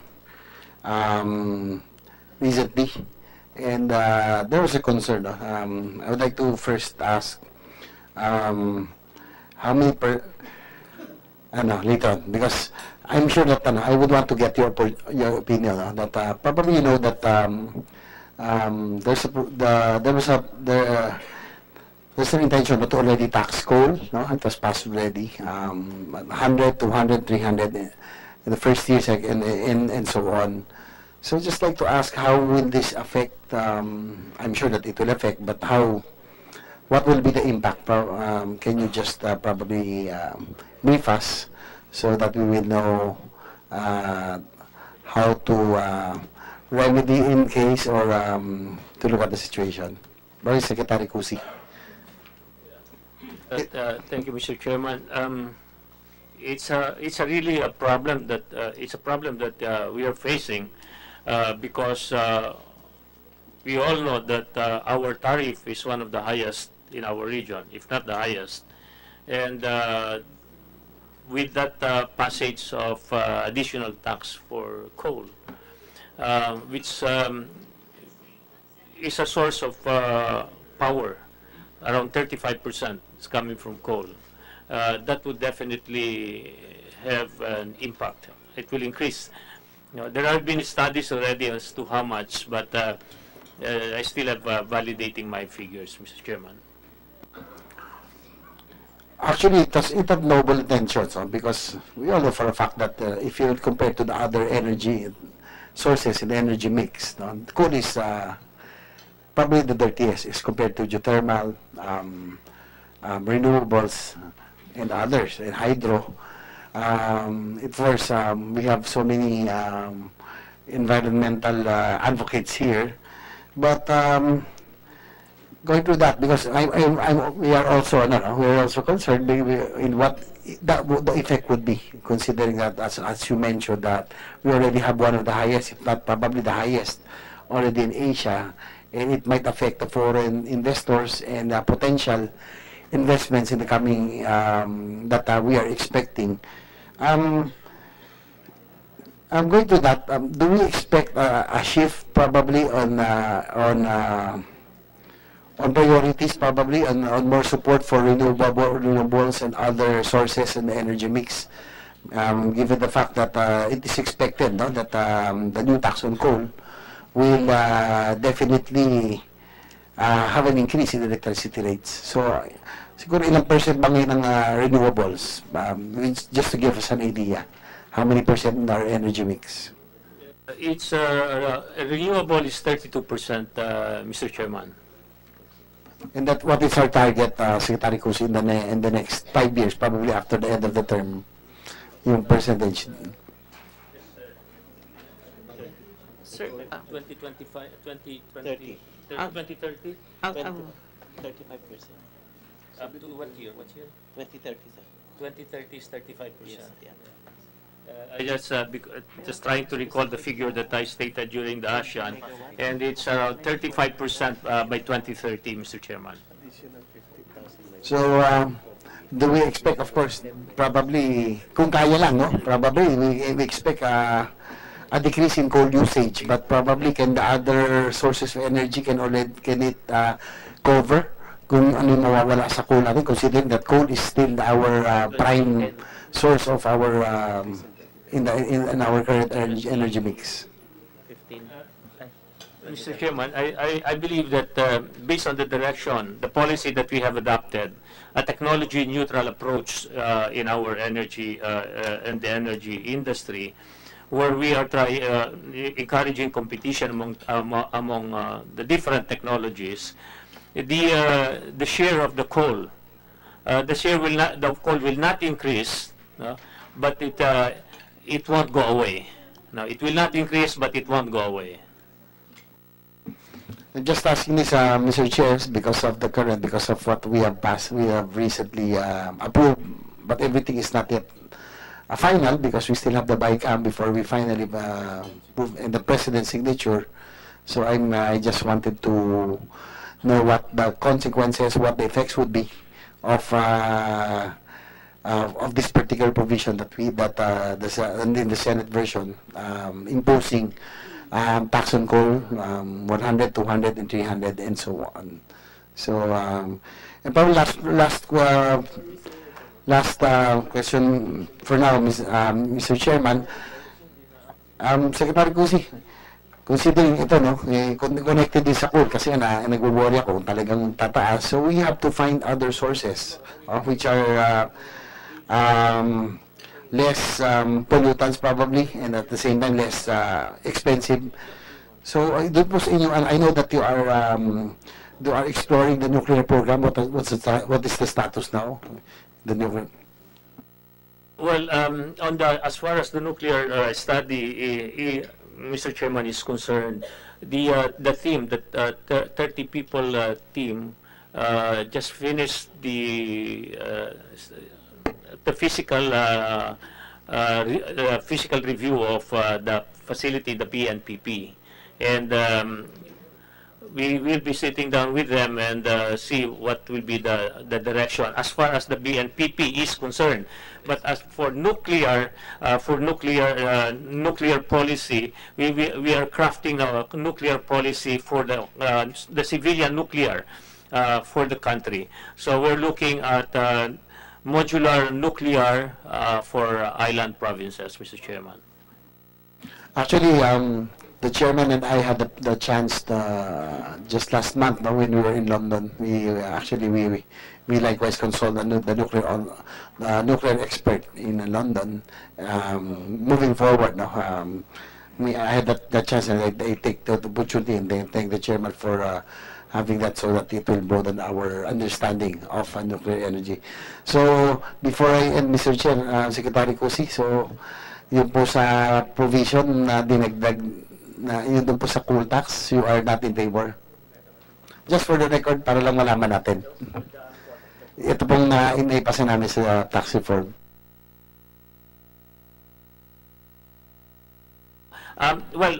Before on the tax on coal, just to clarify on the issue on the other sources of energy, we are looking at the LNG, Mr. Chairman, the use of LNG as a clean source of power.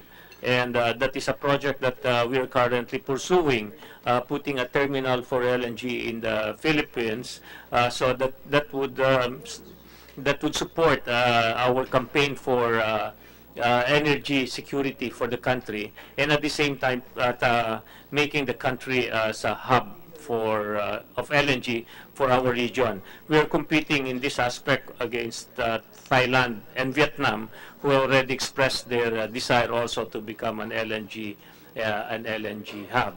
Now, going on the coal tax, as I've said, this is a problem for us, because while we are trying to bring down our electricity tariff to be competitive and attract manufacturers to locate into our country, here is another factor, the new tax that will be imposed.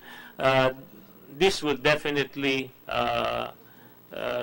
increase our tariff. By how much, we are still studying that, Mr. Chairman. Probably, Secretary, kasi yung problema ito yung 100 to, tas 200 succeeding and then 300, no? If it were 100 all the way, do you think, Mr. Secretary, this will be more bearable for the energy sector? We'll still have to study that and look at some options, Mr. Chairman, because we're really finding ways how to bring down our tariff. So in the when it goes to BICAM, we'll have to. I hope that you can prepare already your position, yes, so that it will better guide our representatives in the BICAM before it finally is passed. Hindi pa naman tapos na lahat before it is signed by the President to law. So the reason why I ask is, of course, we are also concerned. Ni Chairman Sherry, we are looking at the business point of view. Of course, if the electricity rates become too high, definitely the potential investors will go to Vietnam and other places. So this is very, very crucial in charting our economic direction in the coming years. No? So, and I would like to again also commend the DOE for the efforts of moving forward and unbundling all of the problems that we were facing. So, thank you very much, Mr. Chair. Thank you, Attorney Macias. Good morning, Mr. Chair. We would like to state on record that we are of the same position as the Department of Energy on the coal issue, the coal tax issue. PIPA is currently fixing our position that we are concerned with the proposal on the coal tax because this will ultimately affect the consumers and the prices of electricity. Energy is already heavily taxed as it is, and the goal is obviously, aside from consumer choice, but to make energy affordable and accessible to everyone, and to remove barriers to entry so we have more investments and actually get clean and efficient technology. We are, as an industry, for speaking on behalf of the generators, since we have a portfolio mix composed of coal generators as well, we will be preparing a position paper that will be submitted for your consideration. Thank you, Attorney Annie. Can you furnish us, the committee, both houses, and of course the DOE and the other energy family offices, can you furnish us, aside from the position paper, a computation, and let's break it down to the consumer. Yes. Ang importante rin dito yung anong mararamdaman ng consumer, no? And that's what we want to see. Okay. Yes, Mr. Chair, we will do so. Thank you. Chairman. Attorney? Yeah. To share additional information to Senator Ernesto. Ito, Senator, hindi lamang po kuryente ang maapektuhan dito sa coal excise tax. One industry that is basically using much coal, at least 50 to 60% of the production cost is cement. In fact, nagpa-compute na po ko dahil isang media group will interview mo later on the impact ng cement. Ang computation po namin, per bag of cement, yung 100 pesos, 3 pesos kagad. Yung 200, magiging 6, then 9. So 369 over the next 3 years. No? And tingnan na lang po natin na yun lang yung computation. Pero pagdating po sa marketplace niyan, as you go further, the main hub, maaaring tumaas pa yan. No? Pangalawa po, dahil ako po yung abogado, no? Medyo share ko na rin po to some others who will be sitting the BICAM. Nireview ko po yung House Bill Wala po akong nakitang provision na tataasan ng taxes sa coal. Po, attorney, from 10, sa House wala, but Sa in the House Senate, po. Ayan po. it's 10 to 20. Alam ko po, sa House, meron po sa House? Okay. Kung wala po sa House, Article 6, Section 24 of the Constitution po, all tariff bills have to originate in the House. And, ayan siya, kaibigan ko po si Congressman Bato Cabe. At only the Senate can propose or concur with amendments. No? So, na-bring up din po yan at one point. Kasi at one point, wala din pong sugar-sweetened beverage bill sa House Mukhang hinabol din yun Yung early part, wala din yun Blanco din yun Ayun, sa excise tax po, paki-consider na po kasi baka meron tayong provision na hindi ayon sa saligang batas. Pero that's legal, no? Pero importante po yung sa simento, ang laki po ng impact niya, no? 369, malaki po yan. Salamat po. Mr. Chair, be rest assured that here in the Senate, we are very sensitive. In fact, doon po sa pinasa ng House, sa amin, halos lahat doon kinat namin, chinap namin. Except for this one. That's why we are asking what the effects would be. Noble naman, I think the intention was noble because, as I mentioned, among the different sources of energy, coal is really the dirtiest as compared to the others. Okay? But what we know for a fact, looking at the business point of view, of course, we are concerned that it might affect the investor, potential investors that we are trying to, especially now, Mr. Chair, that if you look at our chair showed the graph of ASEAN countries, we are the highest.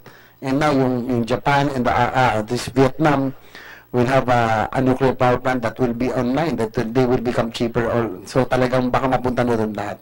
So we're trying to find ways on how we can lower the energy. That's why I would want to, Mr. Chair, I'd like to ask siguro si Secretary Cusi and the energy officials to present their position already before the BICAM para mamahabol pa.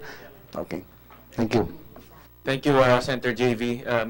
Well, the reason why this representation is against it, attorney, is in our computation, an average 200 kilowatt-hour consumer will have to pay an additional 28 pesos per kilowatt. Kalahating kilong bigas ho yan kada buwan. And well, isang kilo for pag NFA bibili nyo, no? But we also have to bear in mind, no, that the government, the DOF in particular, has a new tax regime, which is to reduce or eliminate the VAT exemptions. So, tinanggal na yung VAT exemption ng 13 CDA co-ops, tinanggal na yung VAT exemption ng NGCP, and then tinaas mo pa yung presyo ng diesel. No? And diesel is the primary source of fuel in the SPAG areas. So, tataasan mo pa yung coal, so quadruple whammy ho yan sa ibang mga electric co-ops. So, that's why we're against it, because the consumers will really feel the pinch, no? And the brunt of this new tax regime. So, but for the record, and I want to insert this in the record, hindi po ako pro-coal, hindi po ako pro-coal companies, no? I'm just a pro-consumer person, no? So, I'm not lobbying for any coal companies, no? I'm just protecting the consumer interest in this case, no? Thank you po. Thank you. Yeah. Attorney Paul, and I think we should already move on to the fifth, no, which is the main topic. This is a segue topic. But Attorney Paul, we have the last statement. Thank you, Mr. Chair, and I'll make this quick. We are also preparing, since this is a very recent development with respect to such an inclusion in the discussions for tax reform.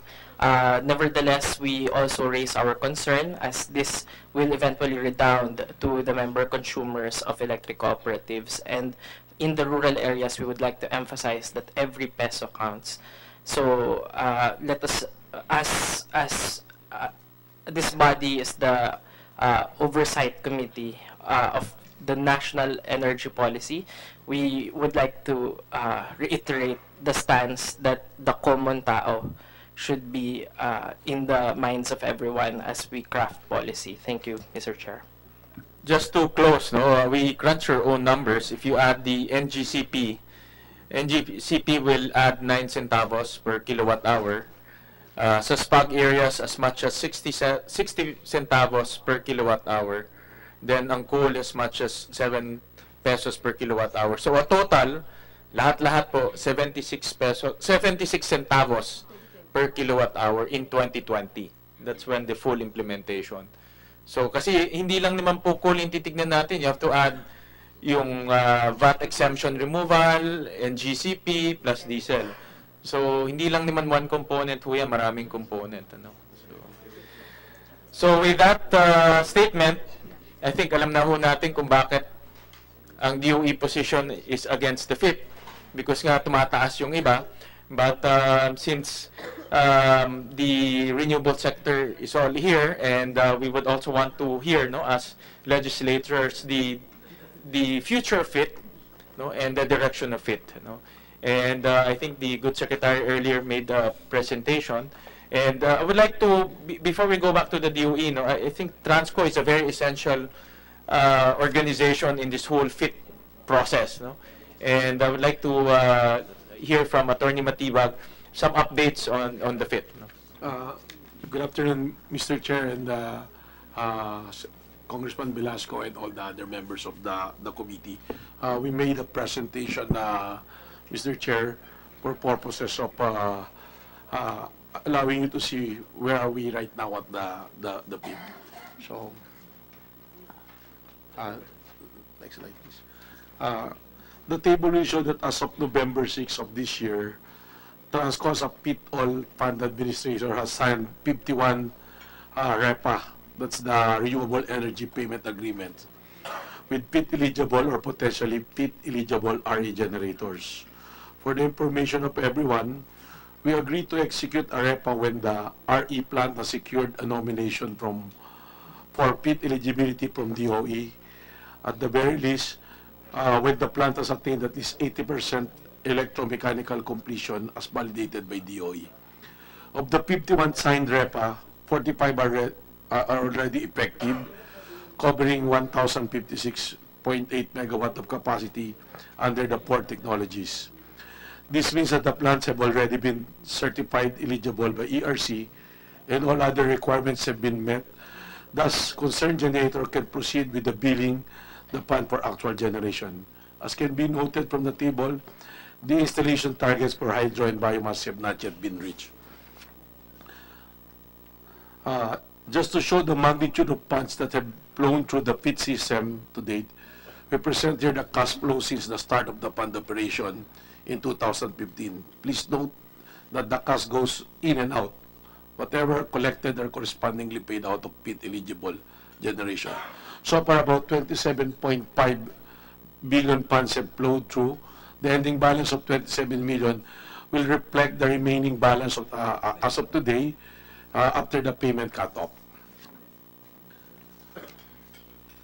Transco has filed the necessary annual application since 2014 as required under the PIT-all guidelines issued by ERC. The 2007 application is currently under evaluation. We just had the hearing yesterday for the exploratory presentation. But I think next week we'll have the reception of evidence. The 2017 is pending for resolution already. The 2000 application for rate is about 0.2932 per kilowatt, is currently undergoing public hearings. the current prevailing pit oil rate is 0.1830 per kilowatt as approved by ERC in May of this year under the 2000 rate application. The point will show that TRASCO wishes to emphasize that the rate of 0.1830 is insufficient to address total payables, and we have in fact shown in the 2018 application that we need 0.29 to 0.30 per kilowatt. As of date, we have only managed to pay about 80% of our outstanding obligation to PIT-eligible generators, or 27.26 billion. This does not include the payment of interest to about 288 million disbursed as of date. Our latest payment made just last week was only paid our April 5, 2017 billing, which corresponds to the February 2017 billing period. In addition, we have addressed roughly 30% of the payables for the following period. Please note that we observe first in, first out when we address our PIT payables. We have just been served billing statement for October 2017 billing period. With this, we are delayed in payment by 7 to 8 months. By the end of the year, absent of any PIT rate adjustment, we estimate to incur about 8 billion on outstanding payables. We have included this amount in our application with the ERC for the 2018 PIT oil rate. That will end our presentation, Mr. Chair. Thank you very much. All right. Thank you very much, Attorney. Any questions from the members regarding the FIT scheme? Any questions? Maybe I'll start off. Secretary, I think this is in the minds of many of the renewable energy proponents. What is the future of the FIT scheme, at least in the near term or in the medium term? The FIT for hydro, biomass, wind will end by December of this year, Mr. Chairman. And That's yung hydro. Ito yung biomass na nagka-catch up for this year. And we are actually and presently reviewing what will be the direction and the policy that we are going to adopt on FIT. But as I've stated earlier, the FIT regime is over. The renewable is becoming competitive. And Philippines, the situation of the Philippines, that we have been ahead of the rest in developing our renewable. That might be a disadvantage, might be an advantage. It is an advantage because now we are the cleanest. We are in fact number one, with a footprint of only 0.4%. Mr. Secretary, sorry. Number one compared to in Southeast Asia, in Asia, in the whole world. Not just in the Southeast Asia, but Asia. Yeah, and with a footprint of 0.4%. What we're saying is that it is an advantage. Yes, we have the cleaner, and we have the highest renewable energy mix. It's a good advantage. Likewise, it is a disadvantage. Why? Because we have the highest tariff in our region. Manufacturers are not coming to us. We are not getting a price for being what do you call this, compliant to climate change. Well, they are saying all of this money that is being allocated. That's why we even committed to a very high reduction. We are already a very low. We committed a very high cut down at 70%. Frankly, I don't know where and how we are going to get that. Because of the promise of a big money. And in fact, an article came out already by, I think it is a Washington Post, that says, where will climate change get the money now that the U.S. is not participating? So they will not be able to fund all the promises of money. So what will happen to us? Okay, so it's a big issue. But going back to being an advantage and a disadvantage, we were not able to welcome the manufacturers. The manufacturing companies went to the countries where they have a cheaper electricity, where their source is a dirtier than ours, no? And that's why sometimes I ask the climate change, why don't you make an issuance that encourage the manufacturers to go to a country where energy source is cleaner? Yes, we are expensive, but now we're pushing it's a global challenge for a cleaner energy, for a lesser carbon emission. But they are not pushing. I mean, they're not pushing also the industries or encourage them to use the cleaner energy. So I think we should lobby for that. We should lobby that they should look Philippines. Do not compare, not the tariff, but the cleaner source. But because the freedom of choice, not only what we are espousing, that the freedom of choice is from the source, what source of energy you will tap. In other countries, that is already being used. Yeah, I mean, that's already being exercised. Or if the consumers have that freedom of choice to decide what source of energy that they will buy, so the manufacturers should be encouraged also to make that freedom of choice, because we cannot ask our other countries to bring up their rates so we will be competitive. What we need is to bring down our rates so that we will be competitive. It's easier to bring up the rates, but they won't do that. So that's our problem, Mr. Chairman. Thank you, Mr. Secretary. Question lang, Mr. Secretary. Since for FIT, the policy yata ng DOE is discontinue ng FIT. So, anong i-replace natin sa FIT to be able to encourage investors to come in, or ano? Well, the renewable portfolio standard that we have said that we are requiring the DUs to get 1% of their requirement renewable every year. From renewable, I mean. Just 1%, Mr. Secretary. 1% of the whatever they are contracting. I think a big issue in the FIT is yung mga stranded na mga power plants. Anong plan ng DOE dito?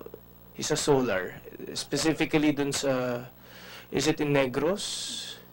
And I think there's also an issue, Mr. Secretary, with regard to dun sa mga naghahabol for FIT. I think there's so can you guys... Mr. Chairman, that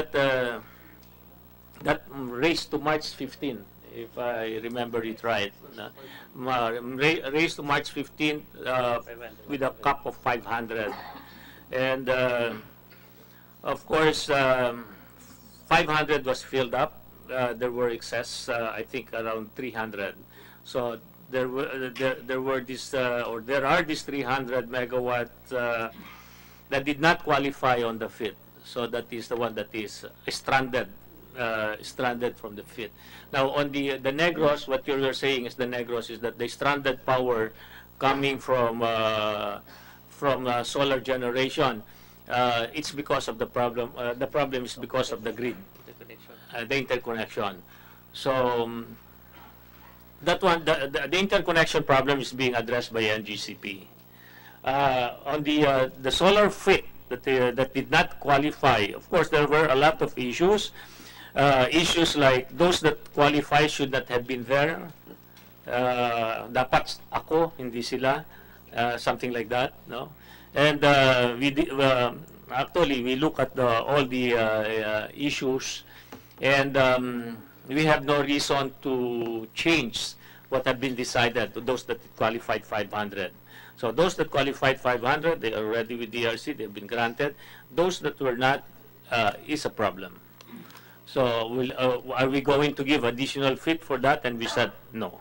That FIT regime is over, and solar is competitive. Technology is going down, bilateral can be bilateral is now being entertained by the DU. So we are encouraging those that did not qualify the FIT to go bilateral, but they will still be given the first dispatch or mass dispatch incentive. Because I was just looking at the problem, Mr. Secretary, because some of the, I don't know how many megawatts has been stranded for the solar FIT, 300 megawatts. I think we should put a finite in that issue already, because I think most of the manufacturers there, or the investors, are still questioning on whether or not they can still avail of the FIT. So I don't know if the DOE would issue or would have an audience with them to just to finish the issue already. So you already did. We did that. We had some meetings with them. We discussed it, and in fact, I mean, no offense meant. That's what I said. That, you know, when you participate in a race, there will be winner and losers, and you know, we cannot just because there is that excess. In fact, that 500 is excessive already to be given a FIT because we are a poor country. At least we have to understand that we are developing. Look at other countries; they give only 50, and they are richer than us. But us, a poor country, and giving that much, no. So of course, I mean, I said that is a race. So what do we do now with the 300 that did not qualify? Okay, so giving a FIT, say, what about a 1 peso FIT? Will that be acceptable? Yeah, di ba? Somewhere para the dispatch may protocol na gano'n. If it is just a single question that you have to give FIT, yes, but I have to give FIT, but I have to protect also the consumers. And now the bilateral is, I think the last bilateral was 299 on solar, 299. So that's a real problem. But we have nothing against the solar developers. It's just that, in fact, I asked Climate Change Commission, say, why don't you pay? We use the money from that the fund from that climate change to pay the developers, you know, to give them that subsidy. We're still working, Mr. Chairman. Thank you, Mr. Secretary. Mr. Chair. Mr. Chair, in line with the stranded solar power producers, can we give a few minutes to the Confederation? I think they're represented here by Mr. Casas with regards to some of the issues that they have, so that they can inform the Commission, and DOE is here also so that they can shed light on some of these issues. Go ahead, Sir Casas. Thank you to the honorable senators, congressmen, and to our colleagues from DOE and ERC. Thank you for this opportunity, Congressman Garcia. Allow me to share with you some dimensions given this opportunity, just very quickly. There are many dimensions that we would like to share with you. Number one, our members are all investors who are here, signed agreements to be operating for the next 20-25 years.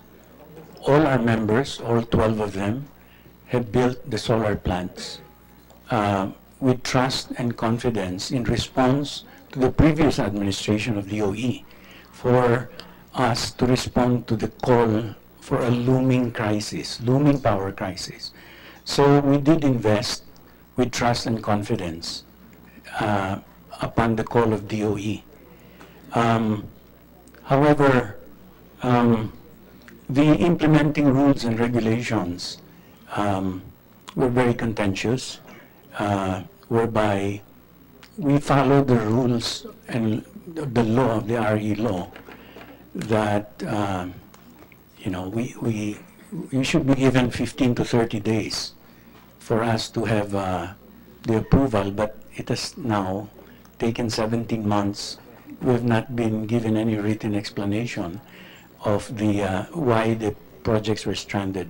But allow me to share with you some dimensions. Especially, I'd like to share this with Secretary Kusi, that the country has 17 regions. One of the regions is NCR, where Meralco is. Nearly 70% of the power supply and demand is within NCR.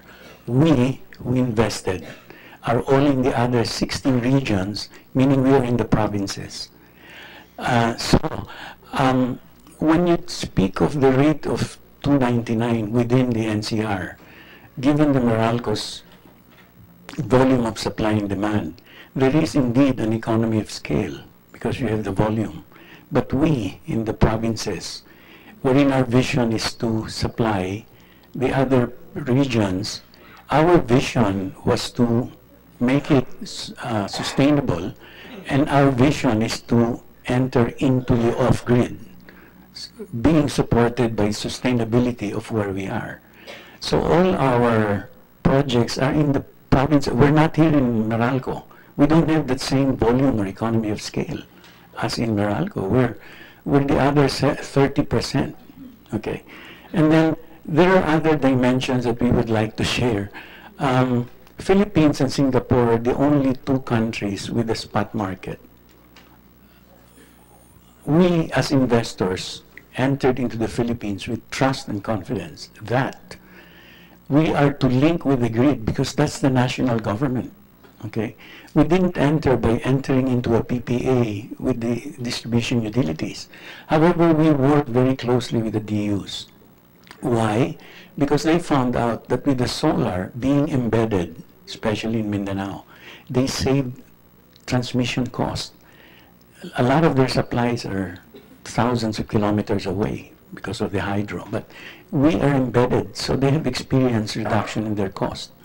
So we have, we have been proven by Transco that our solar plants are now operating, and PMC conducted a study that our presence provided huge cost avoidance on the part of the government in billions. And when you look at these stranded projects, it is only, when we look at the total installed capacity, everybody's lost in the concept of the capacity utility factor. The solar is the only one with the smallest deliverable, which is 16%. 500 megawatts is only equivalent to 80 megawatts of what we supply. The stranded, which is 243 megawatts, is only 32 megawatts.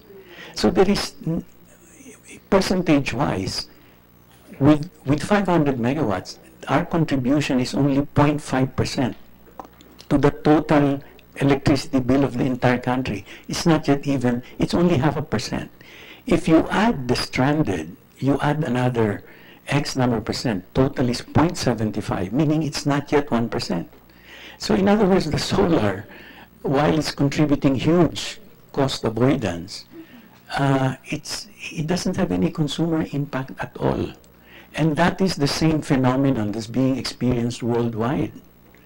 And I just came from Bangkok last week, and they know what's happening. We briefed them, and we're the only country that experienced something like this. So, to the Secretary, with the same trust and confidence that we have showered upon your predecessor, we likewise share the same trust and confidence that with your presence and assistance, that you can help resolve the stranded projects. We have raised our concerns. We followed our own corporate culture of following protocols in relation to regulatory bodies. We did not file any legal suits. We did not attack specific individuals. We followed the right protocol. We went through you directly. We had one-on-one. We raised the concern to the Senate, to the Congress, but we never filed any legal suit. As the president of CSDP, I admonished everyone to follow that corporate culture. But beyond my term, by the end of this year, it's up to them to file individually, whether they'll do it against a regulatory body or a specific individual. That's beyond my jurisdiction. But I have guided them to follow the right protocol. And with the same trust and confidence we've given Secretary Petilia, we shower the same trust and confidence upon you, Secretary Cusi, to help resolve a predicament whereby the entire solar industry today is technically under limbo. And we have experienced now and witnessed investments having flown out of the country. A lot of the companies have downsized, and 2 of them might declare foreclosure, but they will protect themselves through legal means. But that's beyond my jurisdiction. So with that, just very briefly, I hope I shared the concern of CSDP. Thank you, Mr. Casas. Sir Chair, can we also give the floor to the other alliance in the solar producing industry, kay Ms. Teresita Capelan of Philippine Solar Power Alliance? Thank you, Mr. Chair. Thank you, Mr. Chair. Thank you, Congressman. First of all, we would like to categorically state that we agree with the Secretary when he said that the FIT has indeed served its purpose. The solar energy has become more competitive and we are cheaper. That is true. The Philippine solar industry is in sync with global trends. Solar prices has significantly dropped at 80%, so making solar energy cheaper. In the rooftop sector, solar has brought prices down, and homeowners experience cheaper electricity today because of the solar that they have in the rooftop. The Secretary, when we first met him, gave his support to us, and he said, this is the sector that I would like to support. He said that, and we are very thankful for the Secretary for giving that statement to the Philippine Solar Power Alliance. On the utility scale, PEMC has illustrated benefits of solar in the WESM. Based on their study, we have an avoided cost of 18.7 billion, calculating from November 2014 to November 2017. We are already at the stage that we can support the Secretary when he says that technology-neutral contracting is the way to go. We will support the Secretary in that policy direction.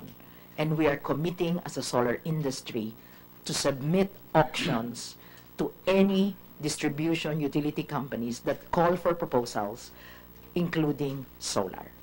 As the Secretary said, the price is at $2.99. That is the current price right now. And we are prepared to make offers when there are auctions that are called for by the distribution utility company. All we ask is that this same competitiveness be demonstrated by other technologies by making sure that when we contract, there are no hidden pass-through. Because solar and other renewable have no variable costs. There is only one fixed cost. There are no pass-through. So that is our only request, that we be given that same level playing field. We agree with the Secretary that those who did not make it should, we agree with him, it is a game. If it's the deadline, it's the deadline. But there were, as we have reported to the Secretary, there were stranded solar power plants who should have made it to the FIT. The Secretary has given us very supportive effort when he created the committee to investigate the complaints of those who feel that they deserve. What we're simply asking the Department of Energy is to publish the result of their investigation so that we will be very clear in terms of where these solar power plants have gone wrong. This is the only appeal of the Philippine Solar Power Alliance. In conclusion, our projection of the solar industry is not gloom. We believe that the environment right now is perfect for solar. We are competitive, we are embedded, we are clean. And we believe that in this condition, solar will flourish and will increase, especially in the islands. That is our reading of the solar market today. And we have been supported by the Secretary in that respect. We only ask that the result of the investigation be published and given to us. Thank you, Mr. Secretary. Secretary, any reaction to the statements or the request of Ma'am Dechi?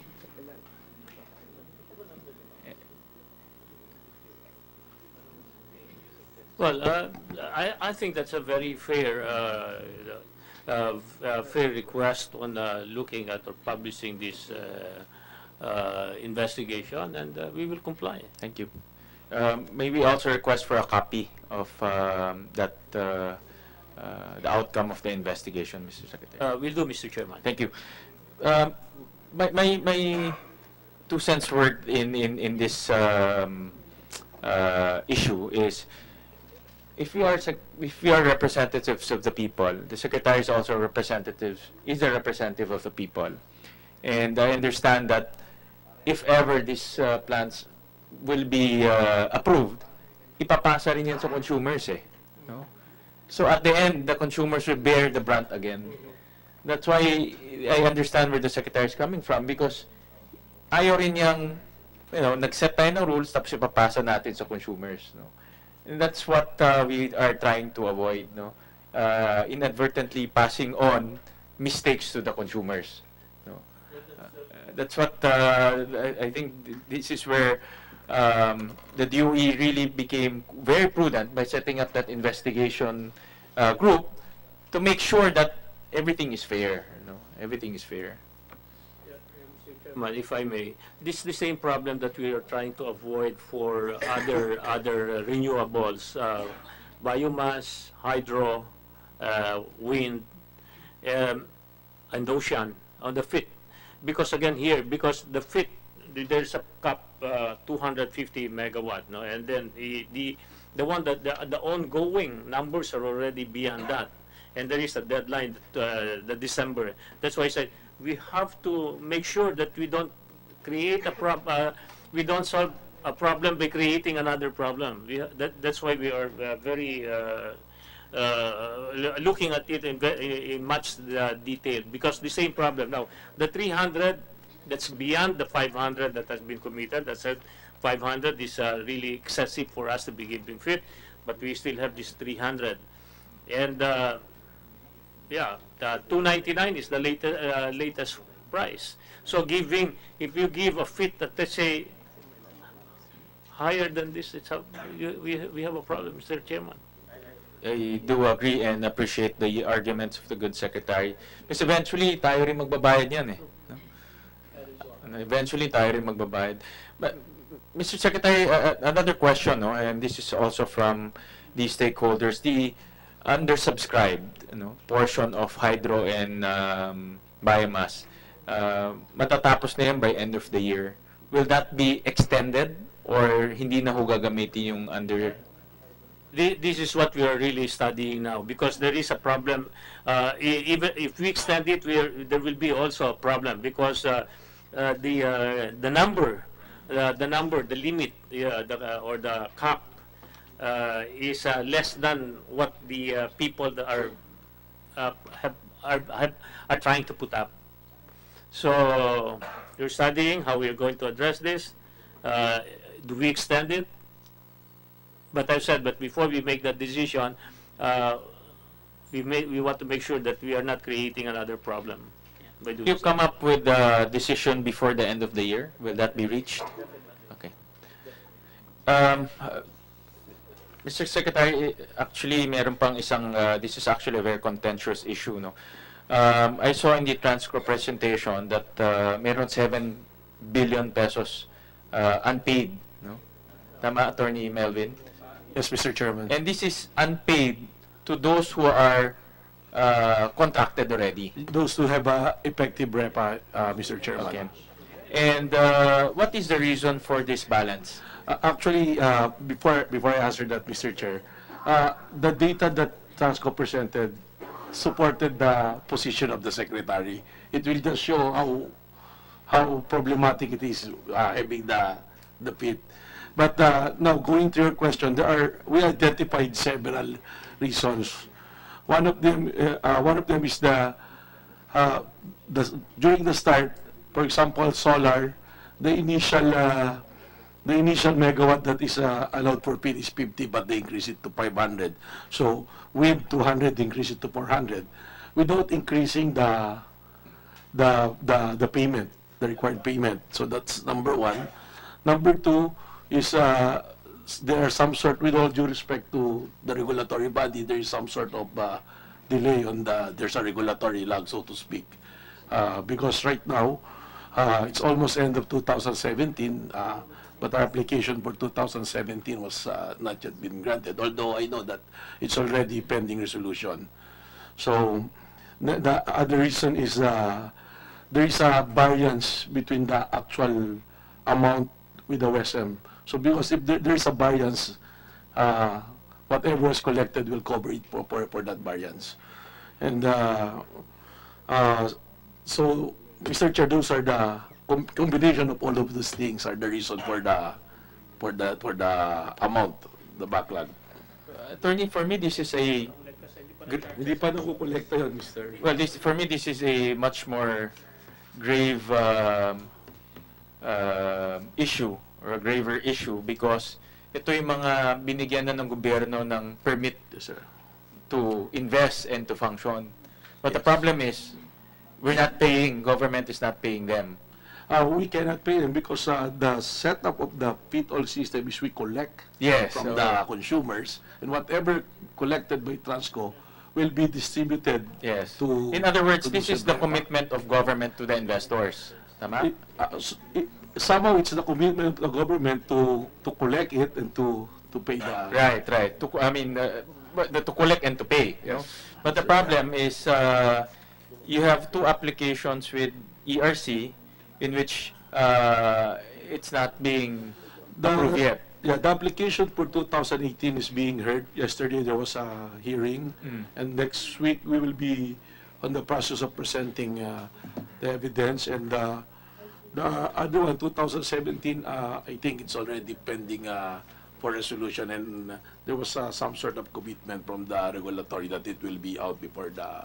Assuming, tama ba ito, there are two pending applications? Yes, the 2017 and the 2018. Assuming these two applications will be approved, will this cover the 7 billion unpaid balance? There's already a delay, Mr. Chair. That's why we made the projection.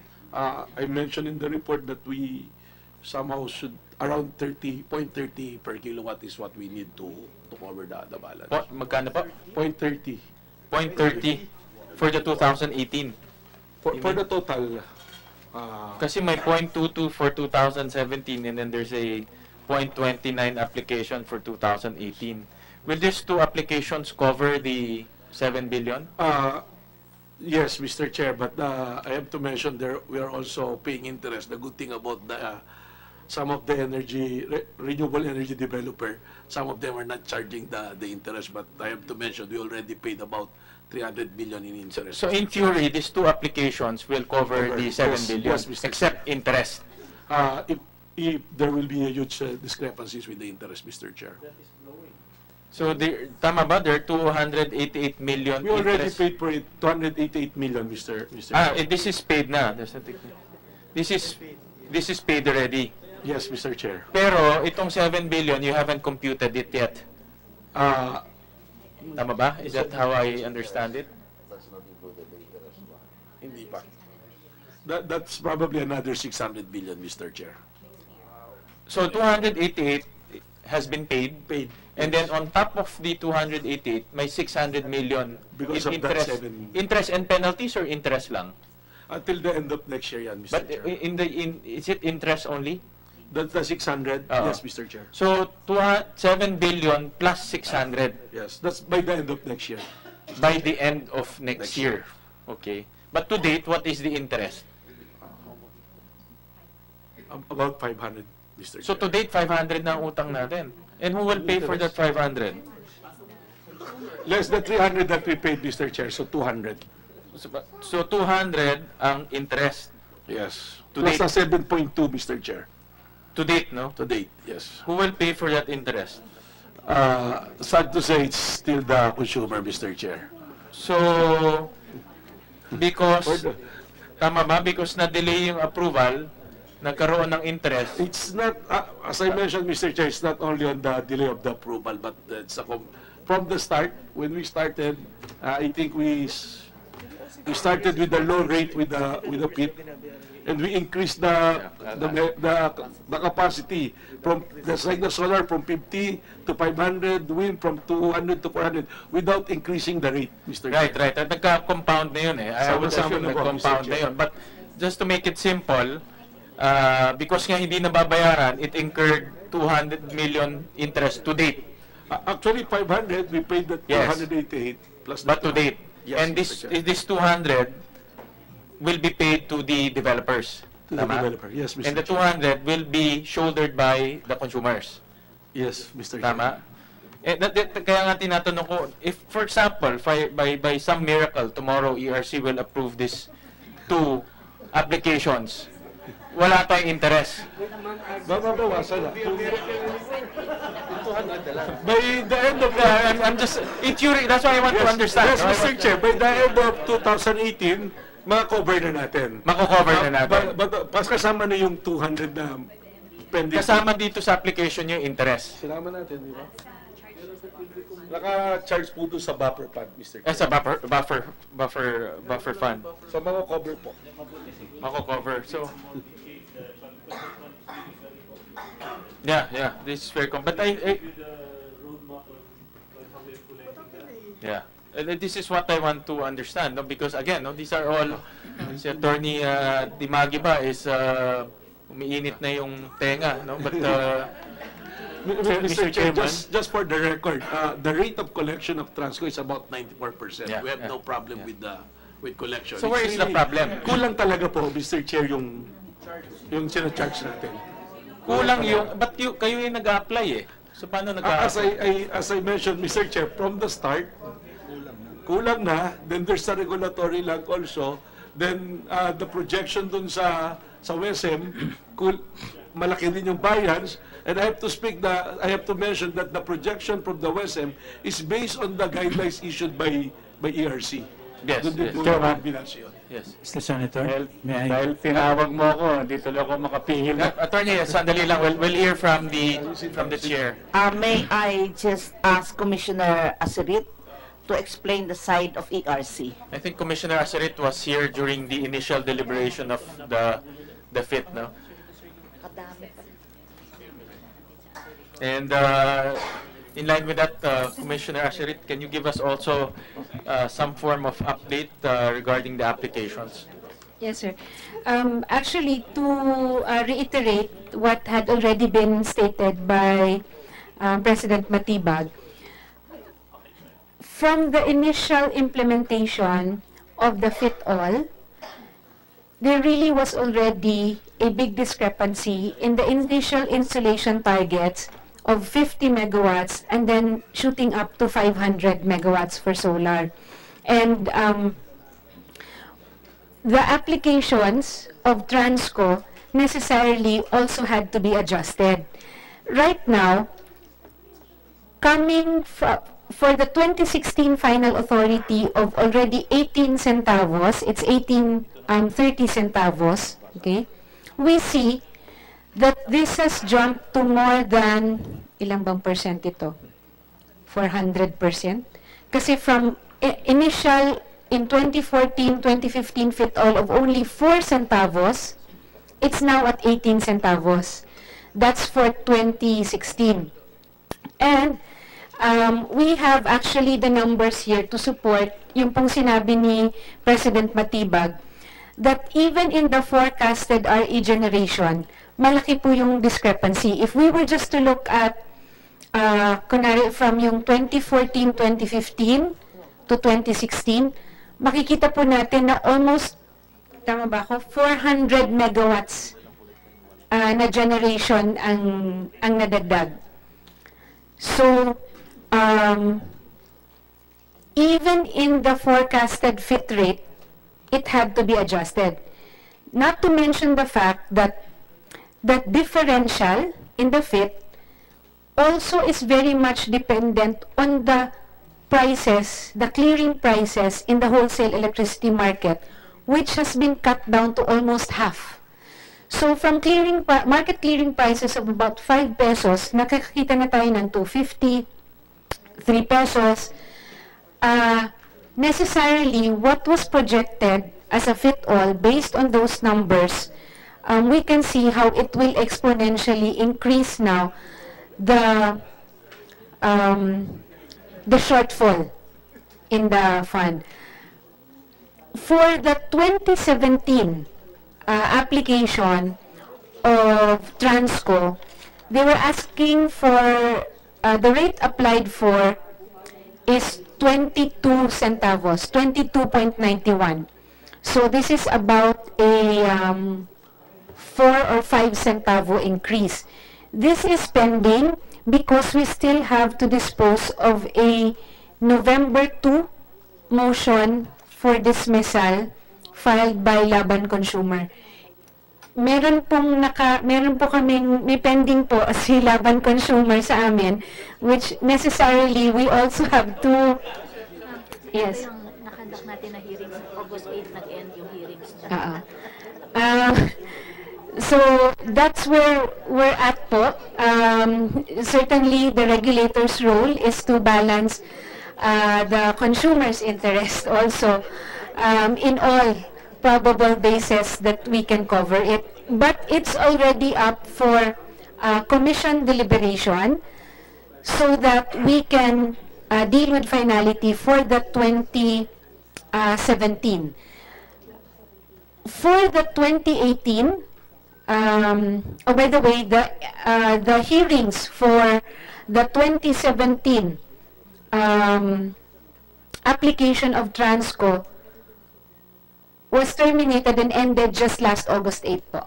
The hearings are conducted in all the major islands, Luzon, Visayas, and Mindanao, and the subsequent hearings are held in the ERC main office. And as I said, meron pa pong November 2 na motion ang Laban Consumer. For the 2018 application, we have already conducted the expository presentation in Mindanao last November 21, in the Visayas last November 28, and yesterday here in the ERC main, yesterday pala yung sa Cebu, December 6. So that is already well underway. We are expecting that we will be able to decide on the 2017 with finality within the next coming weeks. I don't know if I can commit that before the holidays kasi meron pa po kaming pending motion. Commissioner, before that, no, when you approve rates, do you also look at the computation of the balance or where the proceeds will go? Do you also look at that also? Yes, sir. That is all included. We update what we call the forecast RE generation. You're talking about the forecast RE generation. That's why there is also a discrepancy between the application, yung sa ano nila, binibigay po nila, and the updated. Kasi yun pong binibigay nila, syempre, nasa 6 months before po yun. And then we update it with the actual. But in your analysis, how do we avoid these interest payments? And where is this interest payments coming from? The interest, sir, is still from the backlog. From the backlog? Yes, from the backlog pa rin po yun. And then, there will be a natural... From the backlog which you are not approving on time? Which, no, sir. The backlog because of the difference in the yung installation target na na-approve. And then, because of the natural na discrepancy between the forecasted generation and the actual po. Yeah, but that's the problem of the past eh.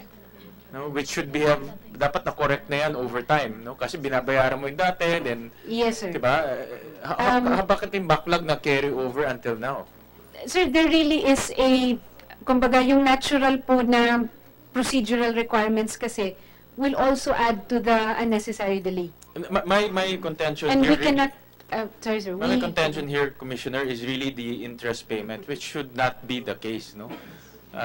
Sabi nga ni Attorney Matibag, we have already paid 600 million, tama? 300. In all, in totality. But in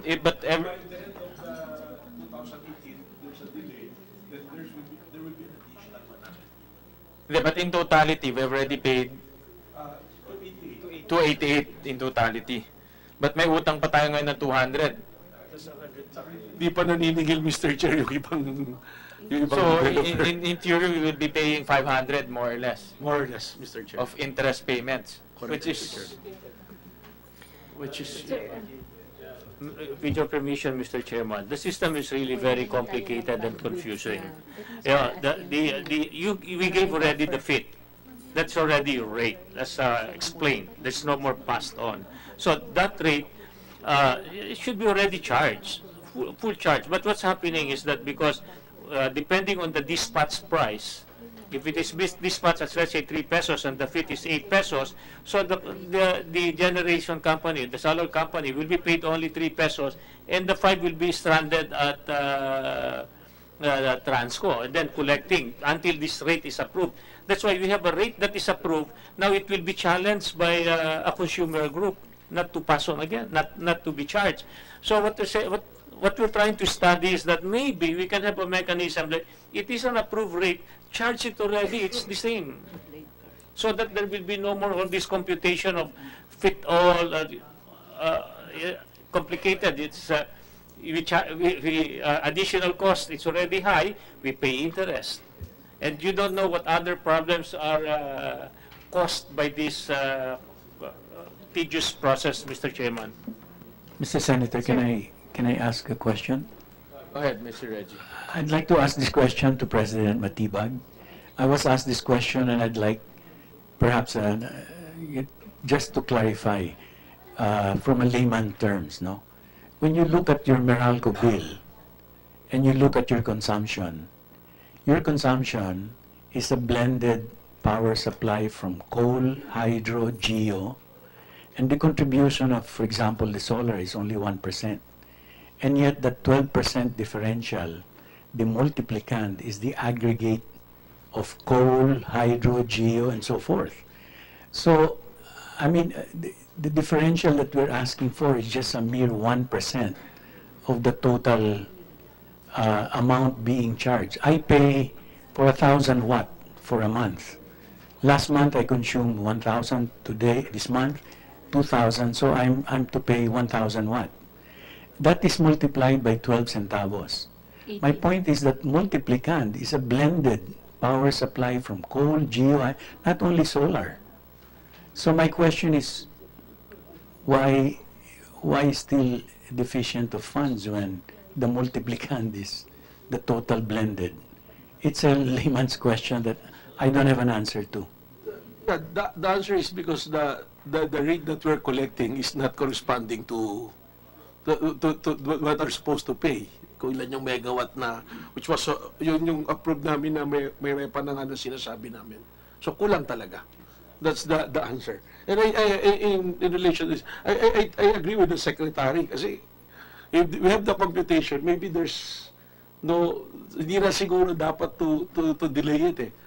Otherwise, ang nahirapan din is not, Mr. Chair, it's not only the consumers but also the developer. I understand the plight of the developers that they went through financing and they're paying an interest.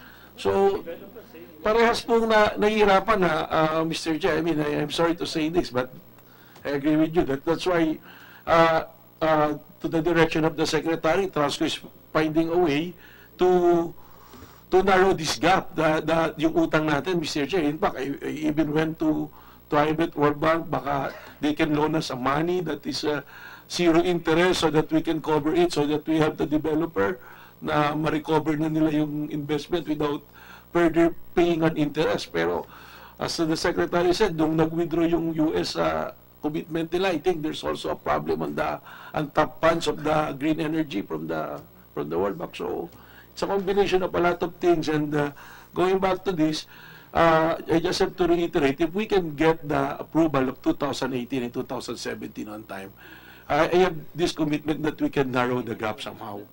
And as to the interest, doon na lang charge namin doon sa buffer fund, Mr. Chair, so we can address it already. But I understand that there are legal procedures. I agree with Commissioner Asirit. There is a pending motion, and I have to make an appeal also to the consumer group that I know the interest is to have the consumers, but I think this is a time to realize that with this situation, if we delay the process, rather than helping the consumers, we might be making them pay more on a later date. So maybe we all work together to expedite the process. We have a computation. That computation, even if it will be audited by anybody, wala po talagang tumatapon dito. If you will look at the funds, in-out lang po. And I'm happy to say that Transco designed the system, which is not subject to any corrupt practices, because first in, first out po kami, Mr. Chairman. In fact, marami pong tumatawag, baka pwede kaming unang bayaran, ganyan. I'm so happy that we designed the system na kung sino yung unang nag-bill, automatic sila yung unang babayaran. And this developer are monitoring the system. Kaya wala pong favoritism dito. Yung billing po namin, we are delayed for almost 7 months.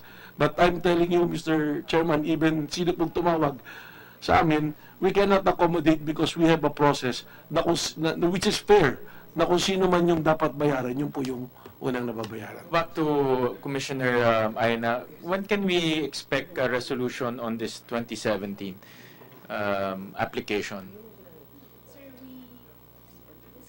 We have to deal with the pending motions, and then that will be the 15 days. Sir, maybe early January. Early January. Yes, sir. And that's for 2017. And this 2018 application? It's being heard, sir. Being heard. What's the estimated time of approval? We still have a December 6 hearing. That's the third. And then, depending on the interveners, oppositors, and whatnot, it should be terminated. Barring any intervention. Yes, we can have that by the first quarter of 2018. First quarter of 2018. Yes, sir. And let me do this. No, thank you for the timetable. But Attorney Matibag, can you submit to us a proposal on how to eliminate and avoid the interest payments? No, we can help you with the regulator in getting your approvals, but you also have to come up with a proposal on how to eliminate and avoid future interest payments, because eventually that's being passed on also. No, so kung sinasabi niyo na galing yan sa old accounts, from my imagination, binabayaran yan no, until now. So I'm just not sure where is this interest payments coming. No? So just submit to us a plan on how to pay all of those interest payments and at the same time avoid it in the future. No? Yes, Mr. Chairman, we'll do that. Or Mr. Chair, I think Transco or DOE should come up with a suggestion on how to change the procedure itself.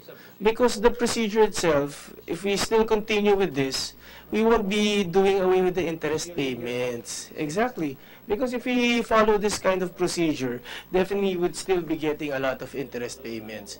Because with this procedure, I see a lot of delays. With the delay, we'll get to pay a lot of interest. So, which is passed on to the consumer. So, talo na naman ang mga kababayan natin. So, I think Attorney Matibag was going in the right direction of thinking of ways a while ago with the World Bank, if they can loan us just to pay for everything, and then Since it did not push through, I think DOE, Transco, ERC should all work together and find a way so that we can do away with these interest payments, because we're looking at a 600 million interest payment for totaling till next year. All right, thank you, Mr. Chair. Any, ma'am? Sorry.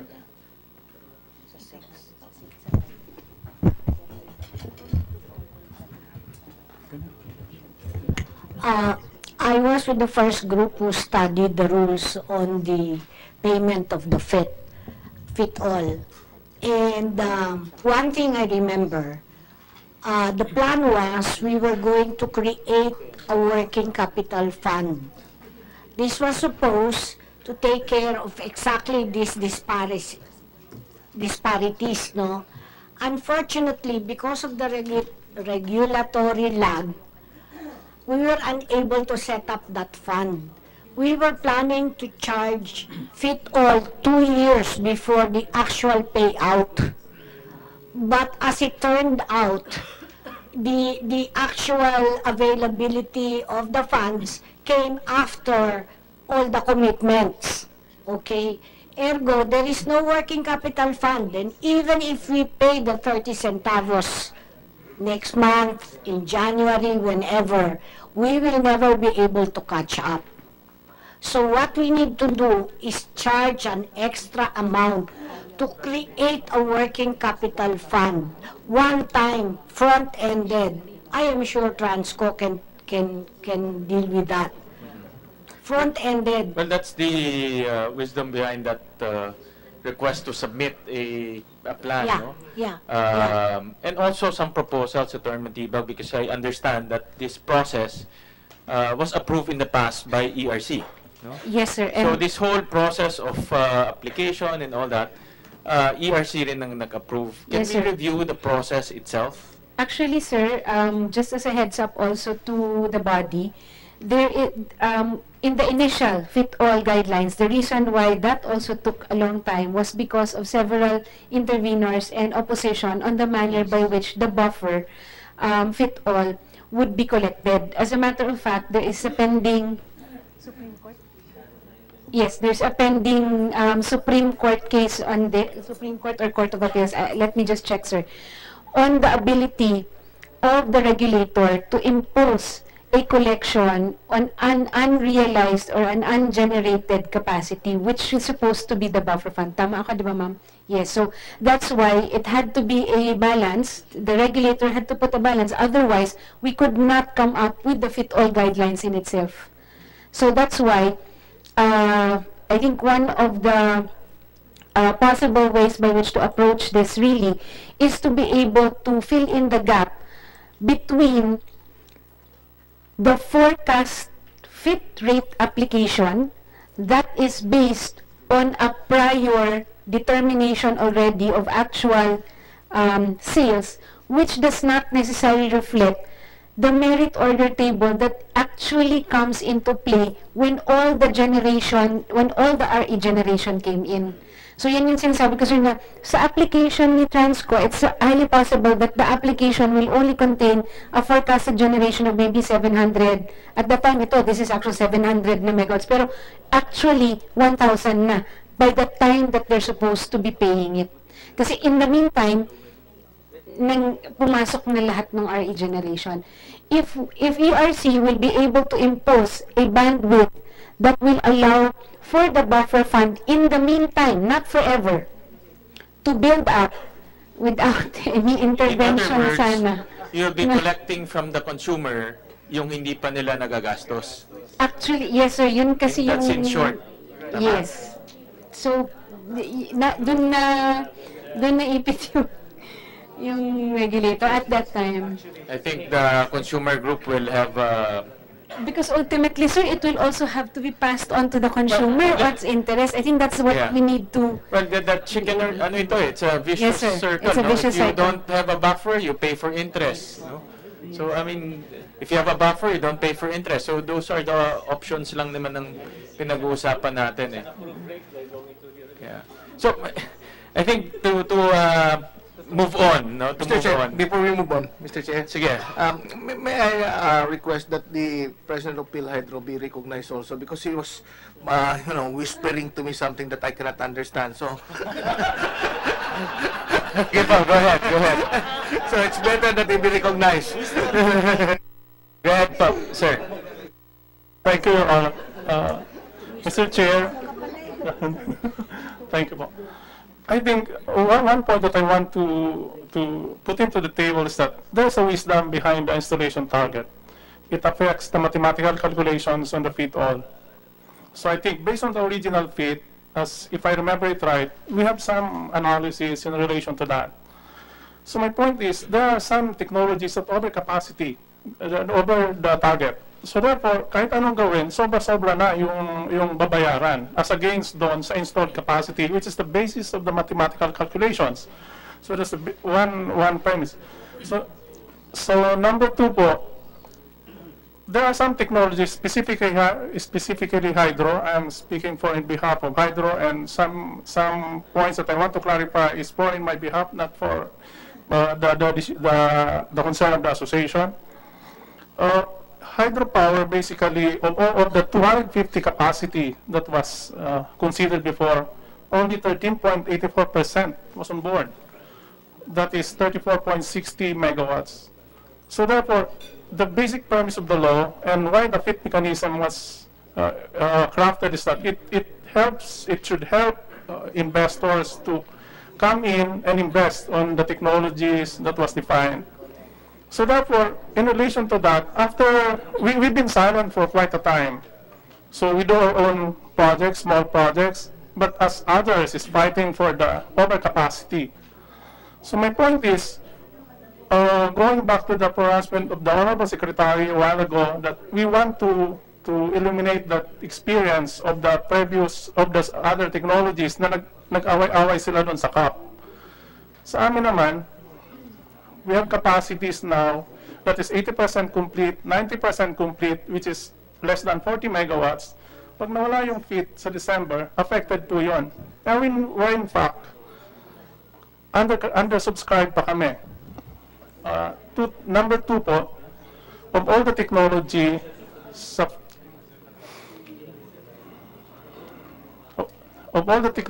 FIT mechanism, hydro has the most impact to the communities, where 80% civil works.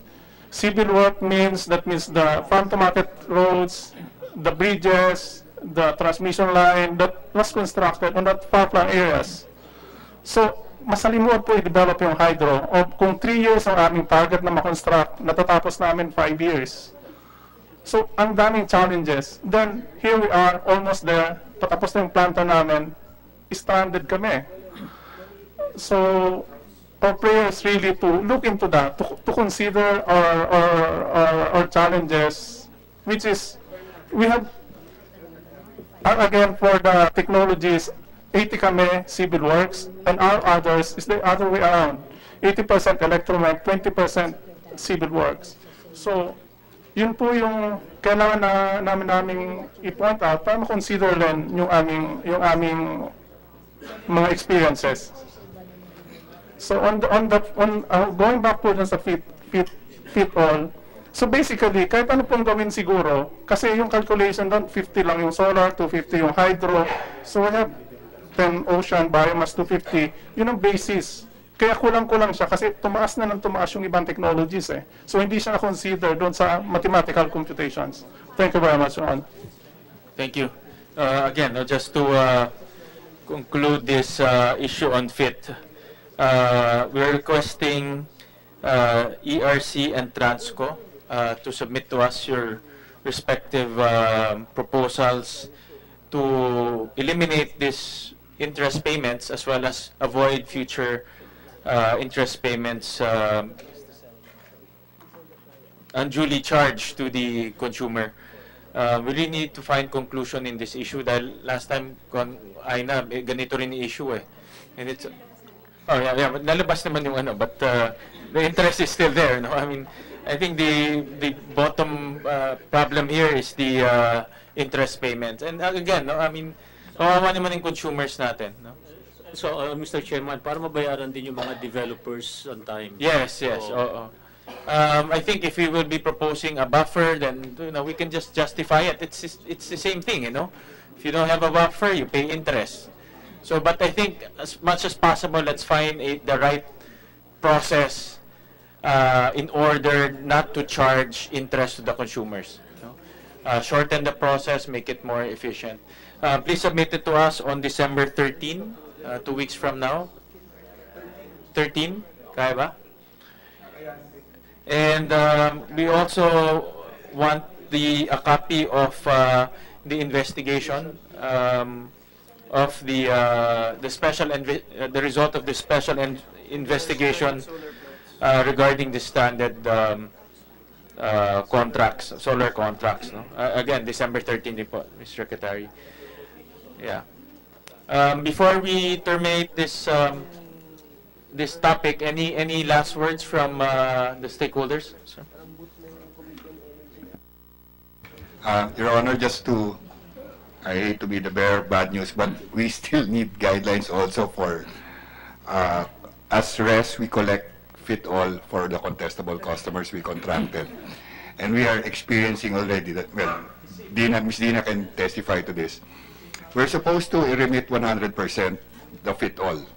However, there are institutions or entities that already impose withholding on fit-all collection.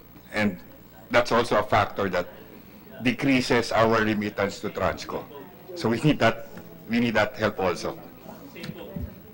Yeah, well, that's the earlier requirement of this commission to ask DOE to submit to us a time frame of their issuance that they shared with us early this morning. That issuance will be, or the circular will be signed anytime soon, and we want...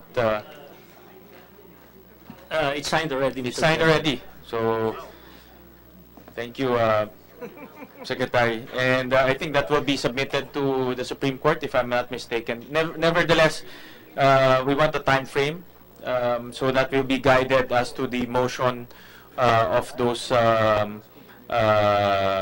manifestations in the Supreme Court. Yes, Mr. Yes, the Secretary. December 13, what are the December 13 po is for a proposal ERC. from Transco, a proposal from ERC, and the result of the investigation. Yeah, Yes, we can furnish that to you. But okay, thank you. And also a proposed time frame after signing the department order. Yeah, so we'll be guided accordingly as to the movement of the circular. And then I think malaking step po itong department circular ng DOE in terms of implementing RCOA, and we will do our best. No, in fact, through the commission, we will furnish the members a resolution to be studied by the members so that we can also issue our own opinion that can be used by RESA, no, in defending RCOA in the Supreme Court. We want to do our share, no, in pushing RCOA. So, again, thank you very much for your time and your presence here. And to the new chair of ERC, Ma'am, I don't want to pressure you, but congratulations po. Session is suspended.